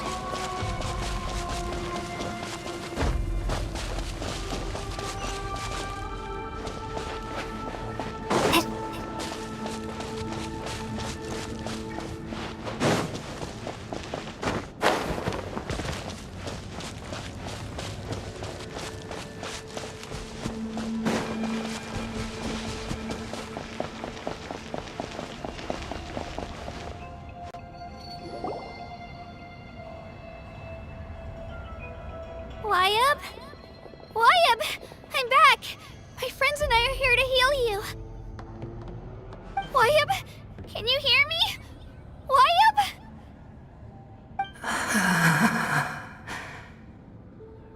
So we were right. The contamination is already too severe. It's preventing the Y-Up from answering our calls. Alright, get ready everyone! Time to purge the abyssal energy from this place! Careful. We've got company. Already? You really think that puny soul could slow me down? Courage in the face of futility is pure folly. He tried to get in my way, so I disposed of him. You killed Malcolm? He would have dispersed with or without me. Rather than worrying about him, I would urge you to focus on yourself. You may have defeated others of my kind in the past, but underestimate me now, and it will be to your peril. No, the power of the Abyss is intoxicating. The destruction it seeks captivates like a masterful work of art. I strive only for the opportunity to see it up close. I thought this naive little girl was an exception, but it turns out humanity is full of lambs willing to offer themselves up to the slaughter. That is the tragedy of your short lives. You understand nothing of all-encompassing power. Ancient names, pride, friendship, all empty ideas invented to give you a false sense of self-worth. They possess no power at all. The Pyro Archon created those grandiose ideals out of pure selfishness. Anything to avoid sharing power. Anything to avoid handing over the primordial gift to ordinary people like you. Don't believe me? Then ask yourself, why is the Pyro Archon strong beyond measure, while you, Kachina, remain so pathetically weak? Kachina! Give me your hand.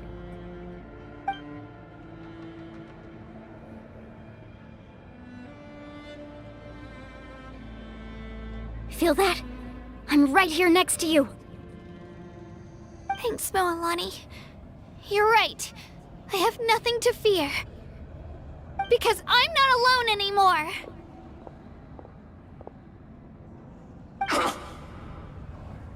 You're right. Maybe comforting ideals don't have any power. But you also couldn't be more wrong. You've never had to work for your own strength, so you will never understand the true source of our power. What? The courage we have to stand before you and not back down? It comes from our friendship. The power lies not in the ideal itself, but in our commitment to upholding that ideal, and in our decision to stand together and fight! Well said! Let's go, Kachina. It shouldn't take more than 2 of us to handle an enemy like this.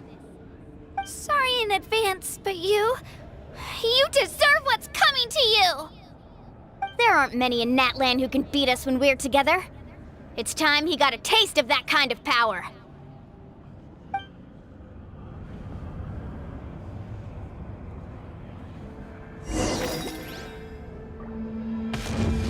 Need a surfboard? Faster!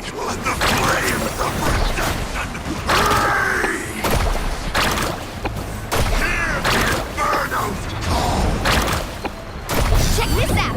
Best of luck! Right here! Clear the area!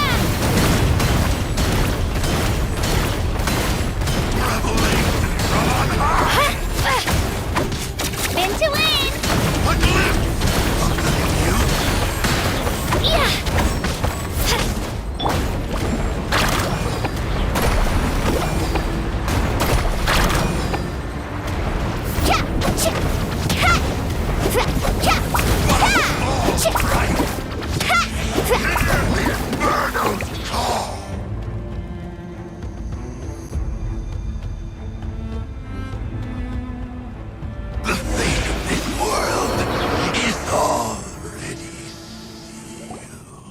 We won! We actually won!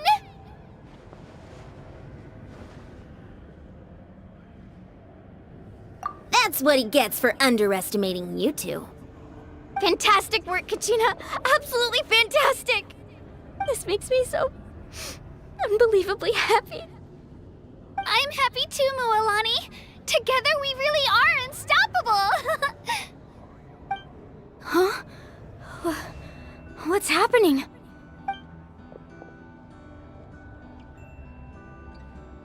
My ancient name is glowing? But I thought I didn't bring it with me. It's probably a projection from the real world. But that doesn't explain why it's glowing all of a sudden. Wait, does that mean you're...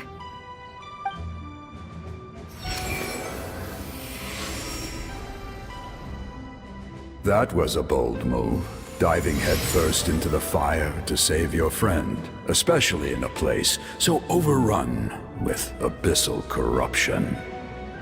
Still, seeing you pull it off was really something. Everything you said was exactly right. As isolated individuals, we stand no chance against the power of the Abyss. It took years' worth of scars and lots of unnecessary suffering for me to understand that for myself.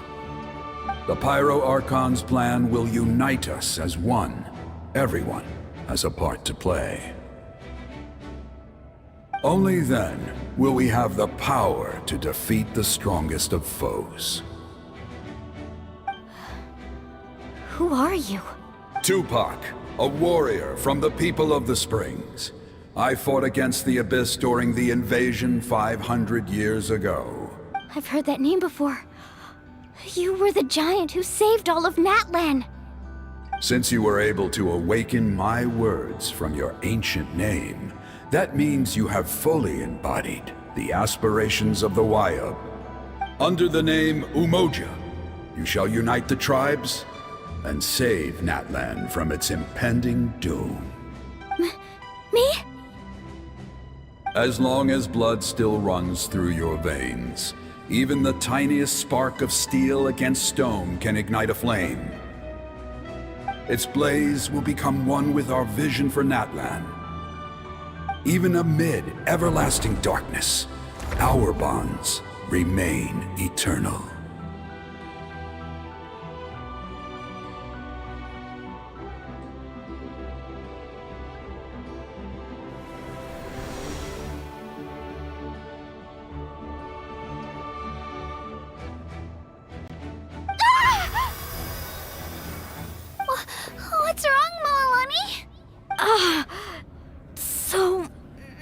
Memories. My brain was just flooded with everything he once knew. So that's what happened. What do you mean? Did you just figure something out? 500 years ago, they foresaw the very crisis we're facing now.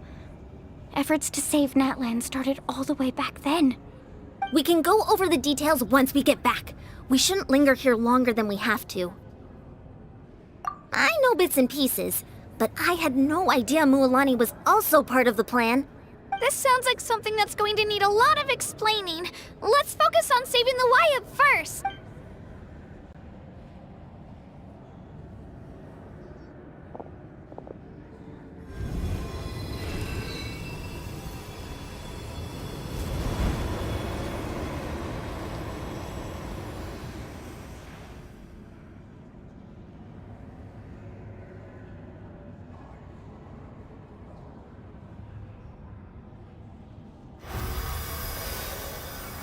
Okay, that should be enough. Wyatt? Wyatt? Can you hear me? I hear your voice, Kachina, my dear child. Great. Well then, I'm afraid it's time to say goodbye. I just wanted to make sure you were okay before we leave, but we can't afford to stay here any longer. I was going to ask why you bestowed an ancient name upon someone like me, but it's okay. I'll keep searching within myself for the answer. I'll never stop trying to improve my strength. One day, I'll live up to the hero you saw in me. You are already an outstanding child in my eyes, Kachina. No matter what happens. Huh? You are all my most beloved children. It has always been my honor to protect and nurture you. Your ancient name is just that.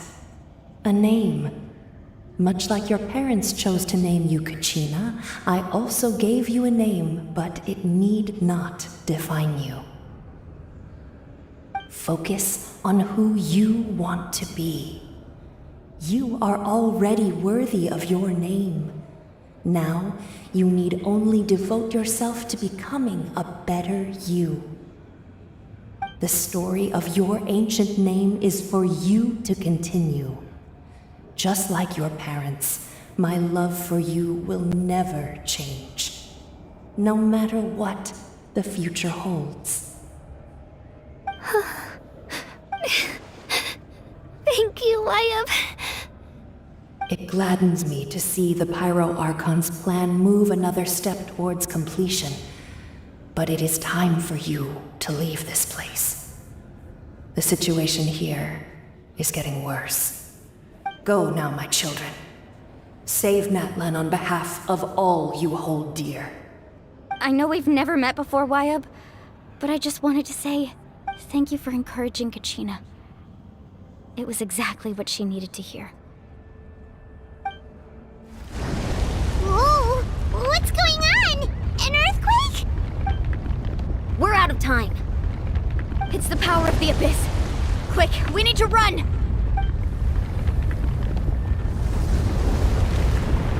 It's a Sealy! The Sealy opened the way for us!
You've done well. Now come home.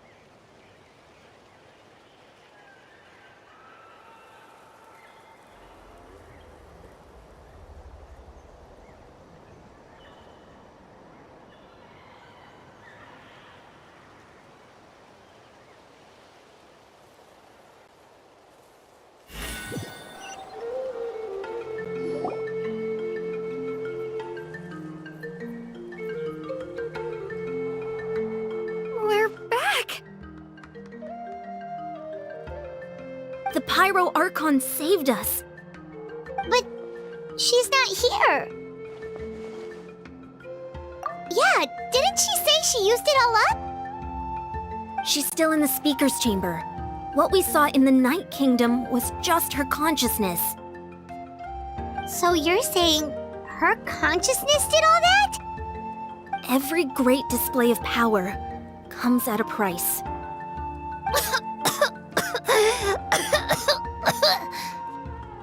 You must feel terrible, Kachina. Just hold on. We'll get you to a doctor soon. Let's get back to the stadium. The Pyro Archon said she'd have a doctor waiting for us. I recommend getting a full checkup, just to make sure no damage gets left behind. Paimon feels okay. What about you, Traveler? Right. You always seem to do pretty well against the Abyss. Let's get going. We need to share what we learned in the Night Kingdom as well. Right. The Wyatt mentioned something about the Pyro Archon's plan. What is it exactly? I'll let her explain everything. We're all a part of the plan now. Every move we make from here on out will decide Natlan's ultimate fate.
Huh. There's a lot less stuff here than before. It's good to see you all here in one piece. I know you must have a lot of questions, but let Koichi check you over first. It's best not to let any lingering effects of the Abyss go untreated. Thank goodness you made it back. I came here as soon as the Pyro Archon told me about your plan. Take a seat, everybody. I'll examine you one by one.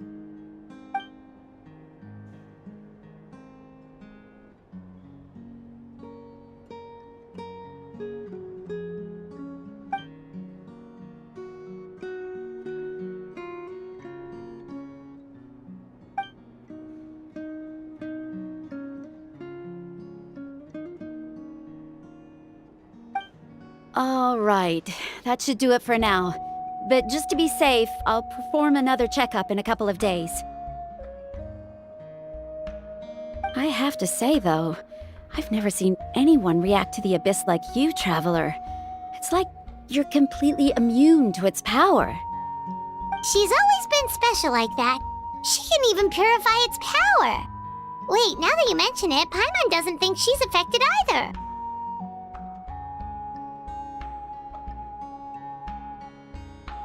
Given the current situation, that ability will likely play a great role in the events to come. Of course.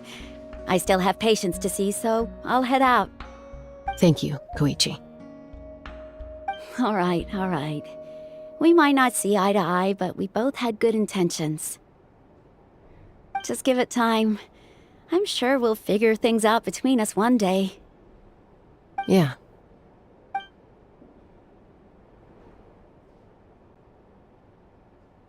All right. There's so much to discuss, I don't even know where to begin. You've seen it for yourselves now. The devastation in the Night Kingdom. I'll get straight to the point.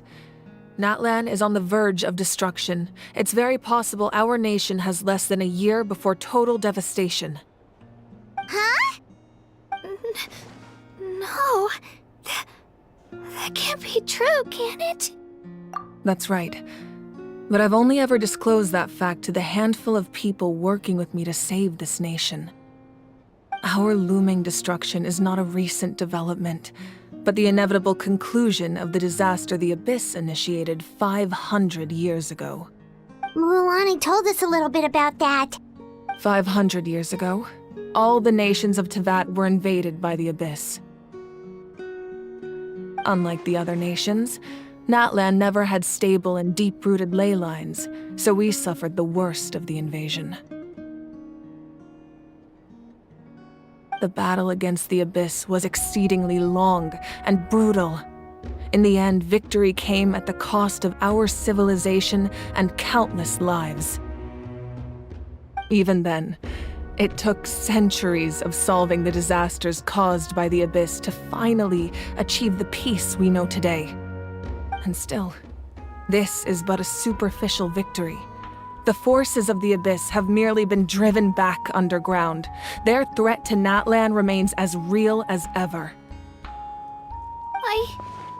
I'd never have guessed. The problems plaguing the Night Kingdom are all the more complicated because that realm is essentially functioning as Natlan's ley lines. Immediately after the war, our calculations estimated that we would have a maximum of 500 years before the Night Kingdom was completely lost to the Abyss. But at that time, we were a nation of the destitute. Our people no longer believed in victory, nor did they hold hope for the future. Our civilization was dying, our faith crumbling, and the line of power passed down from the Wayab nearly severed. If we didn't bring the nation back together, it would be foolish to even dream of defeating the Abyss in the future. So, the Archon had a long and involved discussion with the heroes of each tribe, and finally came up with a 500-year-long plan to save Natlan. So that's what happened. After finding Kachina, I encountered a strange figure who gave me a series of new memories. Since the plan was mentioned in those memories, I guess I've been chosen to play an important role in it. But there's still something I don't understand. Those memories showed me the Pyro Archon from back then, and it was you. Huh? But that doesn't make any sense. The Pyro Archon is supposed to be human. It's impossible for a human to live that long. That's right. The hardest thing for humans to overcome has always been time, or rather, the natural limitations of our lifespan. A god can extend a human's life by using a certain amount of divine power, or subjecting them to a curse. But, as we all know, Natlan doesn't have gods like that. We can only rely on our own methods. A human life is like a flame destined to be extinguished. 500 years ago, I placed my life within the sacred flame. Only by dying before my time could I have the chance to wake up again. So, in other words, this is your second life? Yes. We only managed to defeat the Abyss all those years ago because the tribes came together as one. If the Natlan of the future was to have a fighting chance, the Pyro Archons that came after the war had to rebuild the decimated tribes.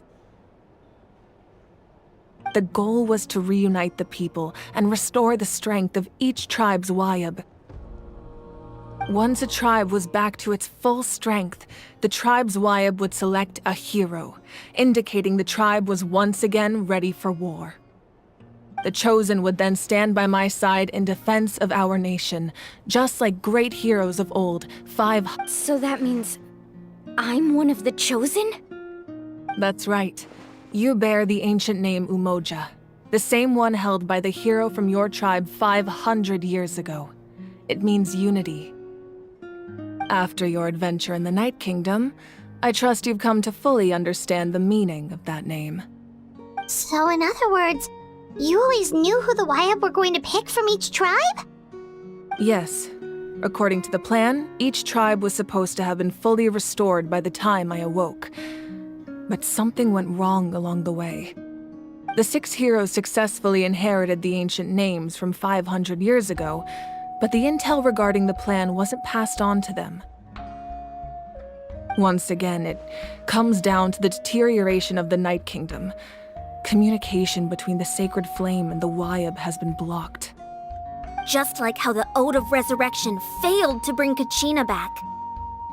Exactly. It's just another tactic the Abyss is using against us. The Abyss may not possess intelligence, but its methods certainly aren't easy to counter. If we want to unblock that information from being passed on, my presence alone isn't enough. The ancient name-bearer must establish a greater connection to their name. So, I've tried my best to help them from the sidelines. Currently, Shilonin of the Children of Echoes, Kinich of the Scions of the Canopy, and Iansan of the Collective of Plenty have all been acknowledged by their names. During your adventure, you too earned the acknowledgement of your Wayab, Mualani. In the process, you gained the memories stored within your name. But we have less than a year! Yes, but we have no choice. We cannot start the plan until all the heroes have been gathered. That's also why I haven't been able to take action despite the urgency of the situation. But if you knew this whole time, why didn't you just tell me about my role in all this? Wouldn't that make everything go a lot faster? Perhaps, but the opposite could also be true. Knowing your destiny too early could mean failing to realize your full potential. Just like your determination to save Kachina, I hope your commitment to this endeavor comes from your own strength of will, rather than a sense of obligation. So I suppose you're not going to tell us who the final 2 heroes are then? That's right. Their time is yet to come. Putting pressure on them beforehand will only hinder their development. I can only trust in the judgment of the Wayab. I have never believed I could solve this crisis alone. In fact, it was precisely because I chose to trust and rely on others that we managed to get this far. Natlan's salvation lies not in its Archon or any singular individual, but in us all.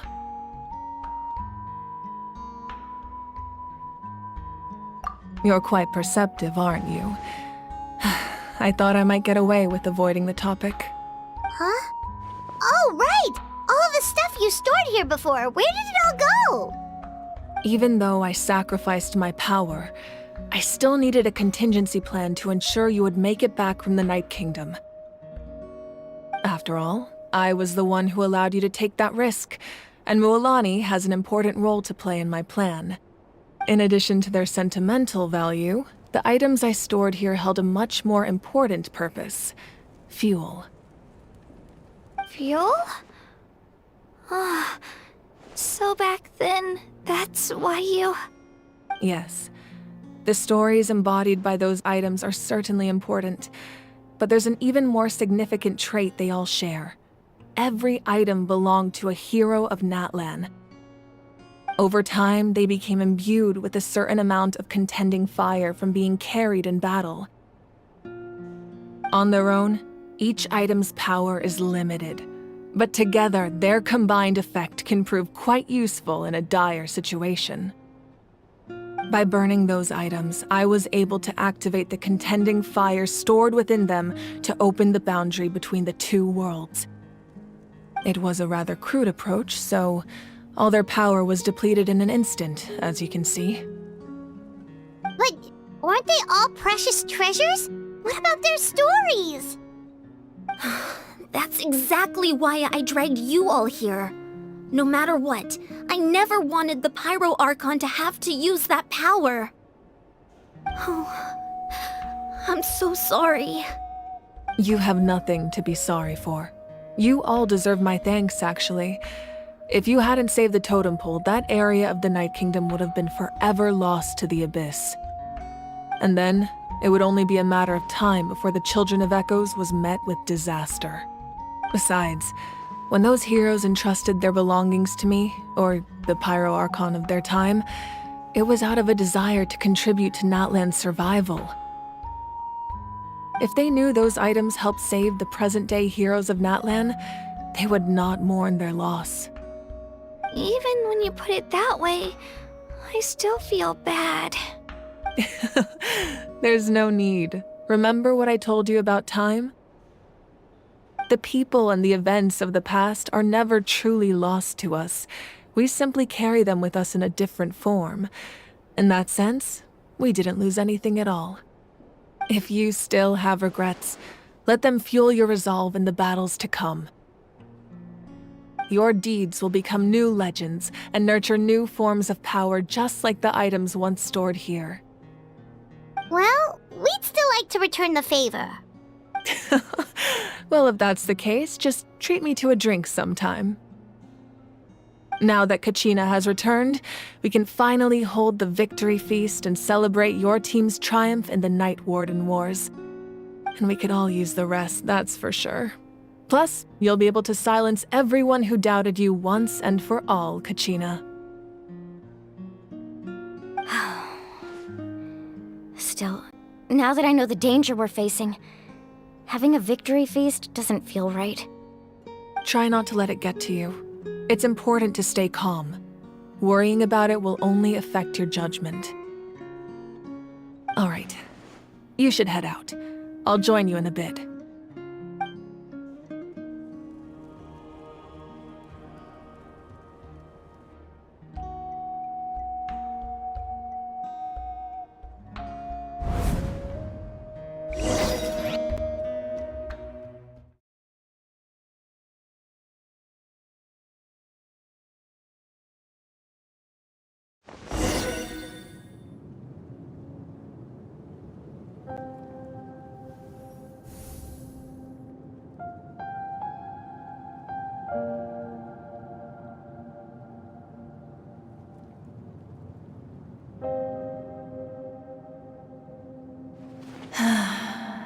When I was young, I used to sit by the hot springs and listen to the stories of warriors from all over Natlan. They attract people from all walks of life. Friends come easy here, no matter what tribe you're from. The people of the springs have never claimed the hot springs as their own private property. They are there to bring all hot spring buddies together. It's been really nice seeing the children of my tribe get older. It's helped me gradually understand the true value of the springs. I've witnessed their energy, their determination, their absolute passion for life. Even when they cause trouble, I never managed to hold on to my anger for long. It's unbelievable how quickly they worm their way back into my good graces. I'm certain Mualani will become a great warrior when she grows up. She possesses infinite potential. I can see it. One day, when I'm no longer in fighting form, I'll come here and tell stories to all the children, just like those warriors did for me. So, you better get busy, Pyro Archon, or I'll end up running out of stories.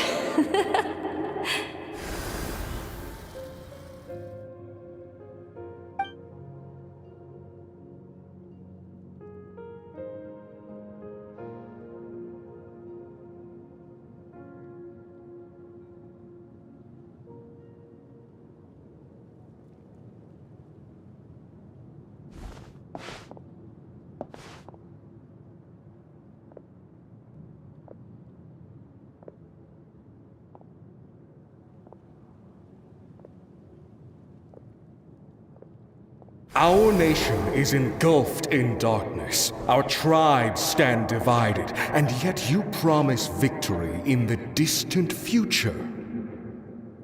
The Abyss is a cunning enemy, one that I faced in battle many times. Were that not the case, I would never understand exercising this degree of caution. My rage will never know absolution, and my power will no longer aid you in victory. But you came to me because you knew you could convince me with just a single sentence. I understand your choice. The heroes of today will forge the path ahead with blood and fire. Just remember to earn us the victory we are owed. Otherwise, rest assured, I'll find a way to collect the debt. For Natlan.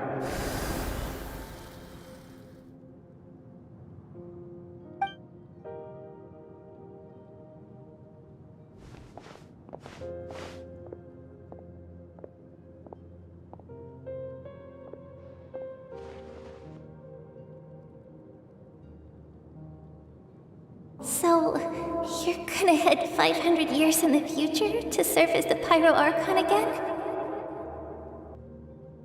But what about the you from right now? You're just gonna die? You can't ask her those questions and expect her to answer, my dear. The decision is hers to make, and she deserves our support. We will do everything we can to rebuild the tribes. Don't you worry. Even across time, we will all do our part to fight for Natlan's future. Yeah, Mom's right. We'll always believe in you, sis. Oh, seriously though, Dad should be here. Where is he? I imagine he didn't know what to say, so he chose not to come at all. Don't take it to heart, my dear. That's just who he is. Just remember, no matter what happens in the future, we will always love you.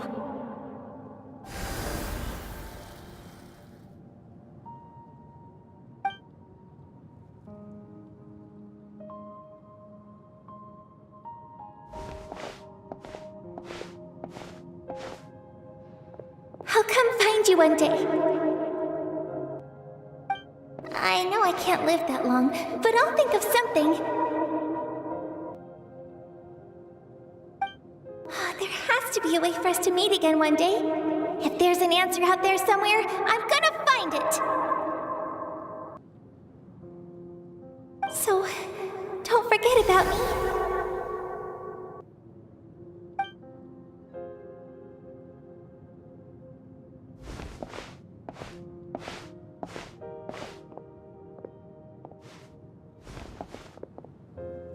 If that's your decision, then you have my full support, Archon. May our children live to see such a lovely son. For Natlan! No one fights alone.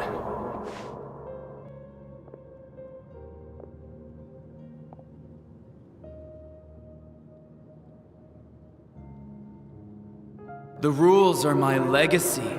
They shall grant us the strength to overcome the next tragedy.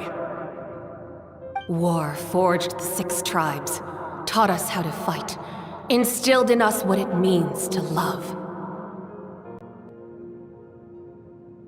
Who will be the one to bring this to an end?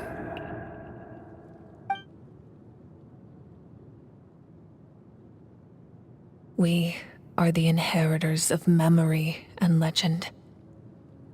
Those who grew alongside sun and wind. Those who forged our own destiny and future. That is Natlan's fire, the lifeblood of our nation.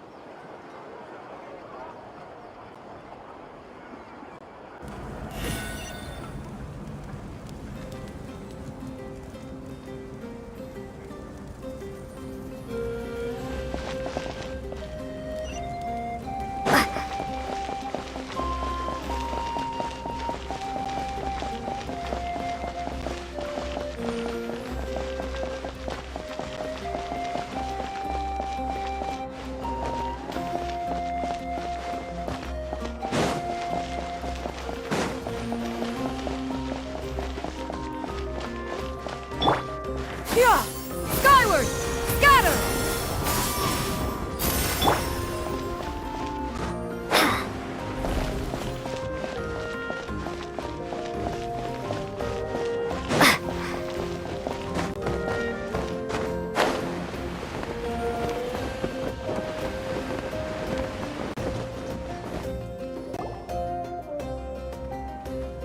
Hey, Koichi! You here for the victory feast too? Oh, no. I knew Chaska would be here, so I just came to deliver some medicine. I was about to leave, actually. No, it's not that I don't want to celebrate Kachina and the others. I'm so glad she made it back. It's just... well, I'll make things awkward if I'm around my sister right now. Ah, well, you two had a fight, so Paimon can understand. She didn't cause any trouble during your trip, right? Yeah, she was super helpful. She gave us a lot of useful information about the Abyss. That's good. That's all I needed to know. Is there a reason you asked? You were pretty outspoken when we first met, but now it's like you're holding something back.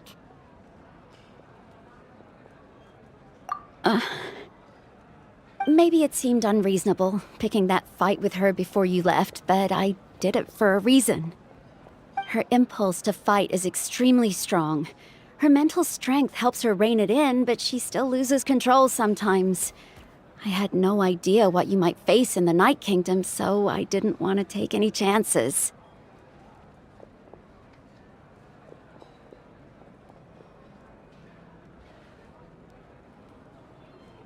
So what you're saying is... Okay, so maybe it sounds a little stupid, but it works pretty well. It helps her keep her cool for a little while, at least. Anyway, I'm just glad you were able to make it back safe and sound. That's all I wanted. But do you really have to go that far? Can't you just talk it out? No way.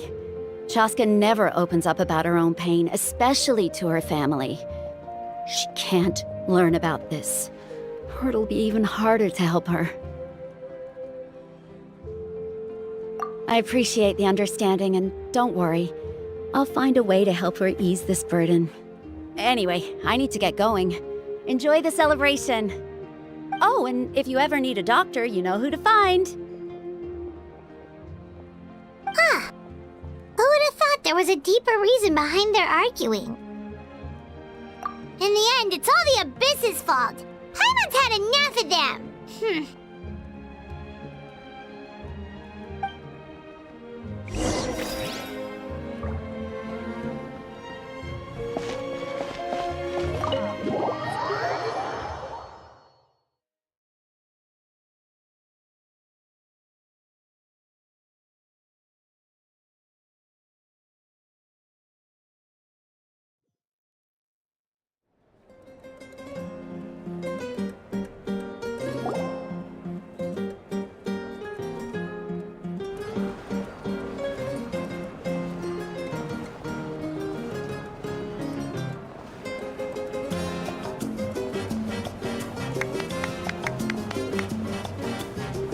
Let's give a huge round of applause to our brave young warrior, Kachina! Woohoo! Well done, Kachina. Thank you, everyone. I'm so glad I finally made it. I always knew you could do it. With so much potential at your age, you have a great future ahead of you. You're one to talk. Don't think I didn't know you were the first person to abandon your team. I'll be dealing with you when we get back. I had no choice. My friend invited me. I couldn't just say no. Oh, really? So you weren't just trying to get ahead in the first round? I wasn't, I swear. I just happened to find that bearer injured in the wild, so I stopped to bandage his wounds. When he insisted on repaying the favor, what was I supposed to do? I'm just one person. I figured Kachina would have no trouble replacing me.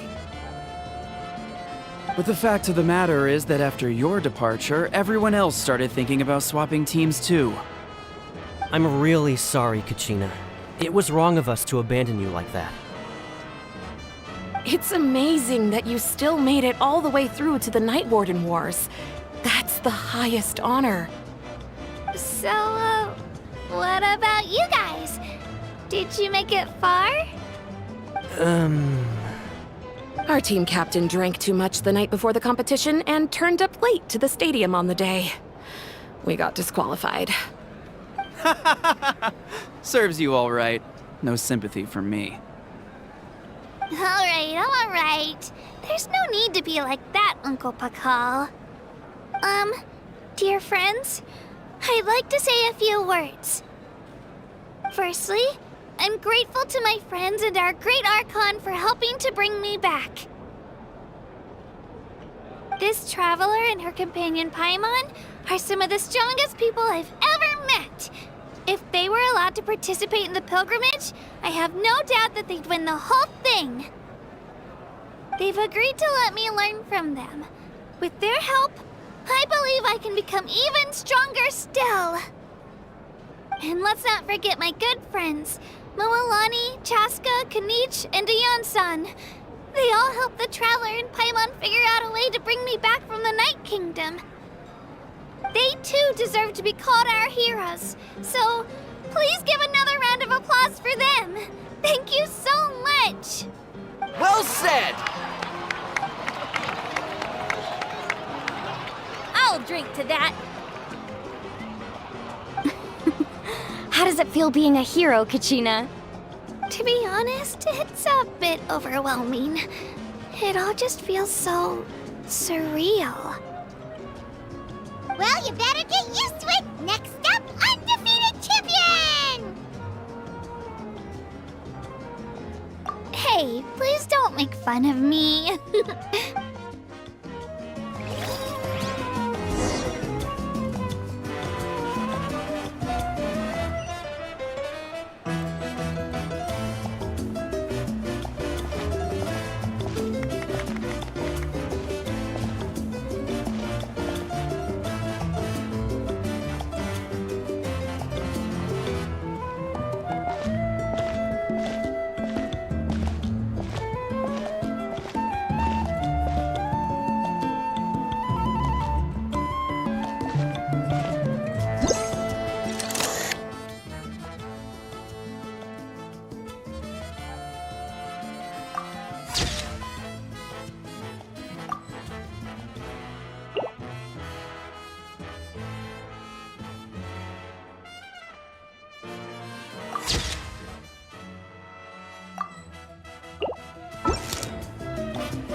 You're here. Have some fruit juice. I got it specially for you two. How did you know? That's Paimon's favorite! You look like you've still got questions. Ask away.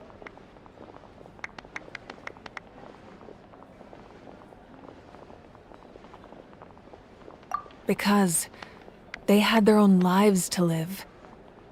The thought of telling them, abandon your families and everyone you love, and come with me to the end of time, for in 500 years Natlan will be destroyed, It seemed too cruel.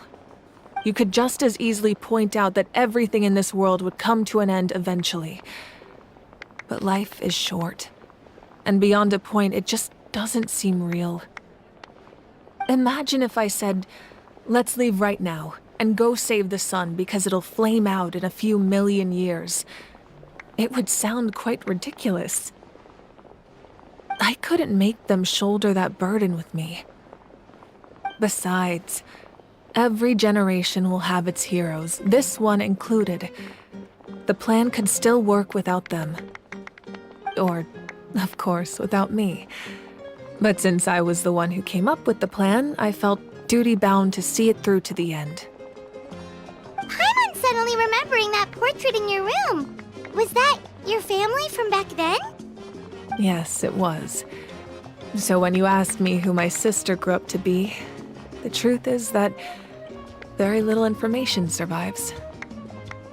From what I've been able to piece together, I can conclude with a reasonable degree of confidence that she ended up as an architect and artist. She played an instrumental role in rebuilding the scions of the Canopy tribe, designing and building many houses. But of course, none of her buildings are around anymore. Still, it was an impressive achievement, and I'm very proud of her. You feel loss keenly. It seems to stir up feelings of regret in you. But this is something I have long since come to terms with. This is a war, and there can be no war without loss. I am already far more fortunate than those who lost their lives to the Abyss. The people of Natlan look to me as their Archon, and the weight of their expectations is mine to bear. I must see our fate through to the very end, no matter what I may find there.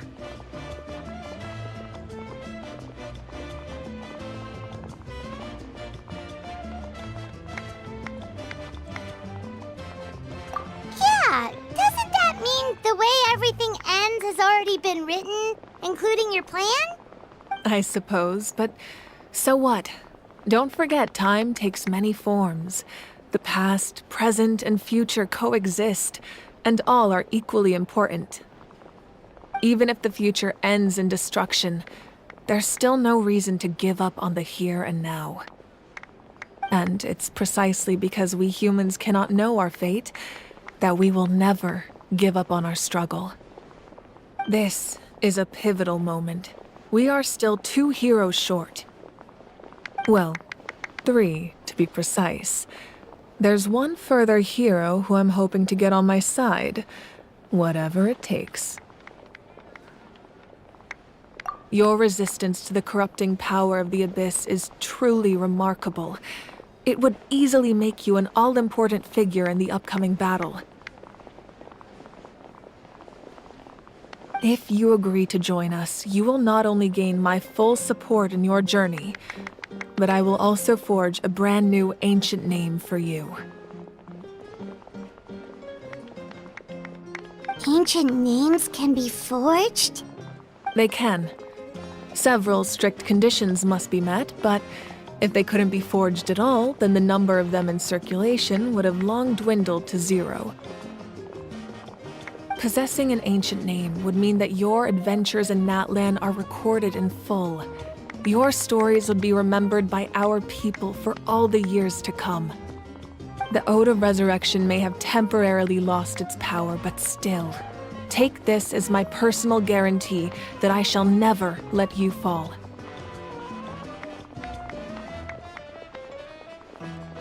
Just like in the Night Kingdom, I will be there for you.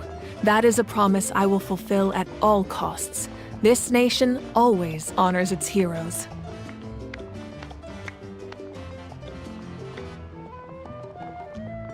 Yeah, we can't just ignore the situation here. Wonderful. Then I'll reach out to Shilonen right away. She's the one who will forge the name. We've never forged an ancient name for an Outlander before, but I trust she'll find a way.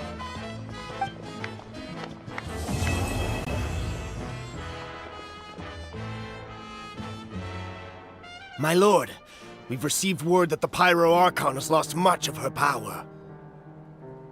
Although your injury complicates things, this is most certainly the opportune time to seize the Gnosis.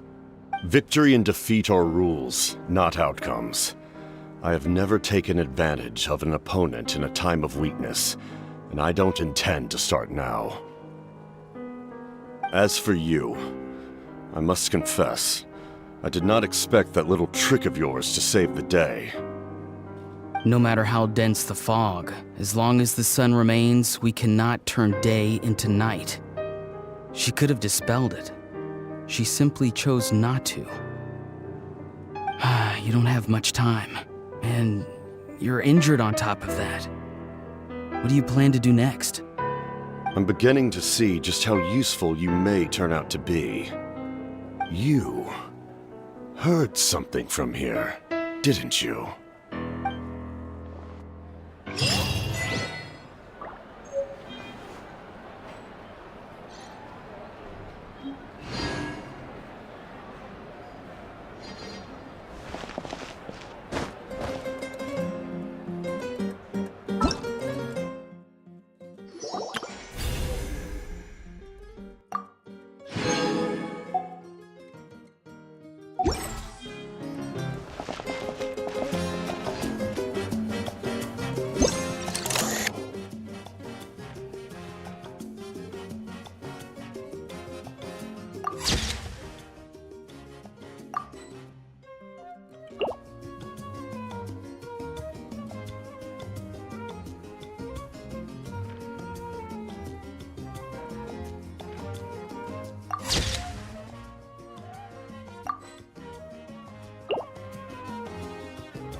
Something else you'd like to ask?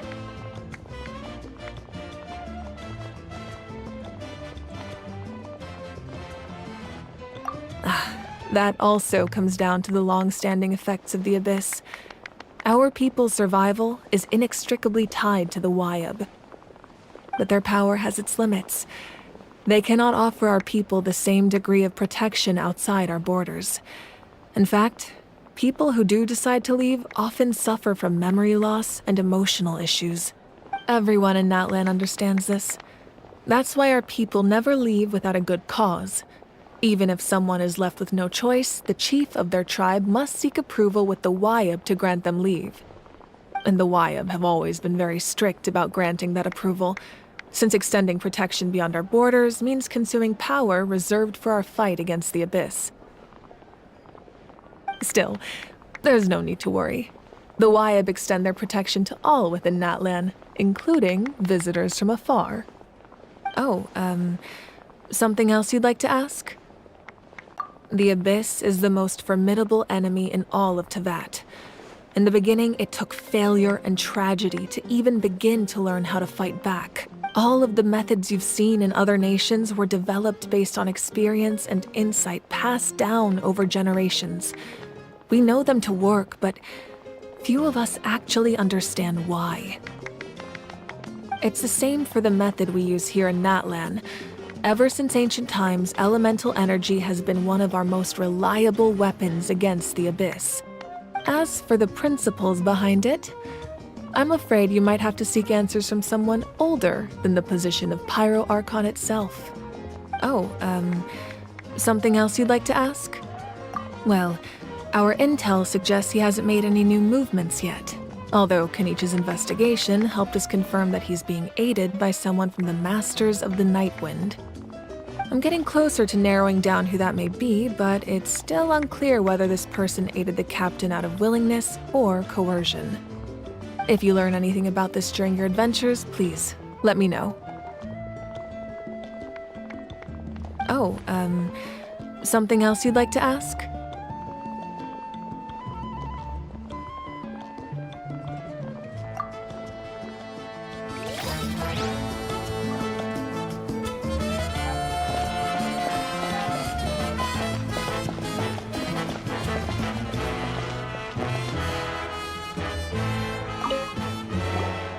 It's rare to meet travelers as strong and brave as yourselves. I raise my glass to you.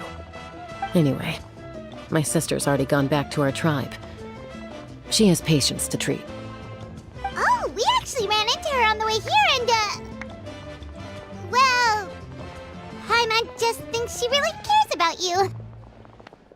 Yeah, I'm planning on visiting home myself in a few days. To tell her and the rest of the family that they need to be extra careful. I just hope they take it seriously. The Abyss has likely sensed your arrival in Natlan by now. So exercise caution on your adventures as well.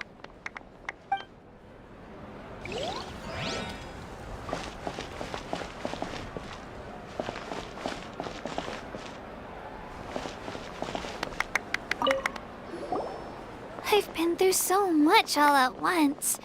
Everything still kind of feels like a dream. Are you still feeling unwell? Nope, all better now. I told you I bounced back pretty quick, so don't worry about me. I bet you guys must be tired, though. Make sure you get some good rest tonight. You gotta recharge so you'll be in the mood to have fun.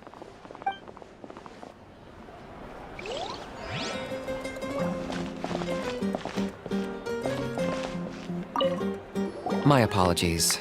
I knew more than I let on. Everything comes at a price, and most heroes aren't people who set out to become a hero. If you cling too tightly to your goal, you end up losing things that are far more precious. But in any case, we're now on the same page. I wonder how long before the two final heroes appear. From the Flower Feather Clan and the Masters of the Nightwind.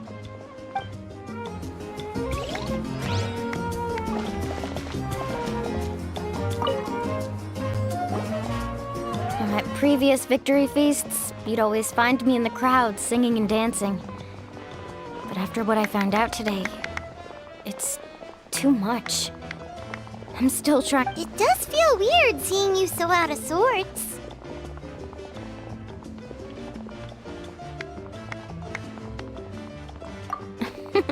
Is this another pearl of wisdom based on your adventuring experience? Well, Paimon agrees with the Traveler. Everyone's come together to celebrate Kachina's achievements. That's gotta be a first. You're right.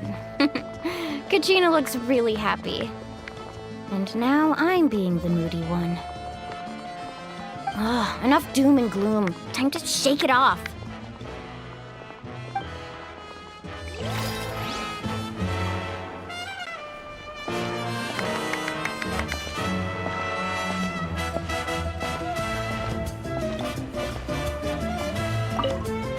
It cost us a lot, but we got Kachina back safely, and that's what matters.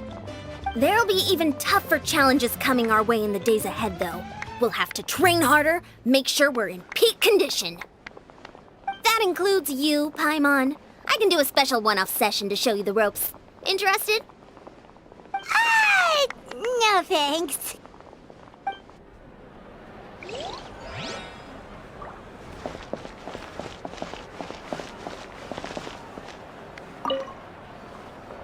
All right, Kachina. Let's party! I'm a little embarrassed. Don't be. Come on, you're the star of the show today.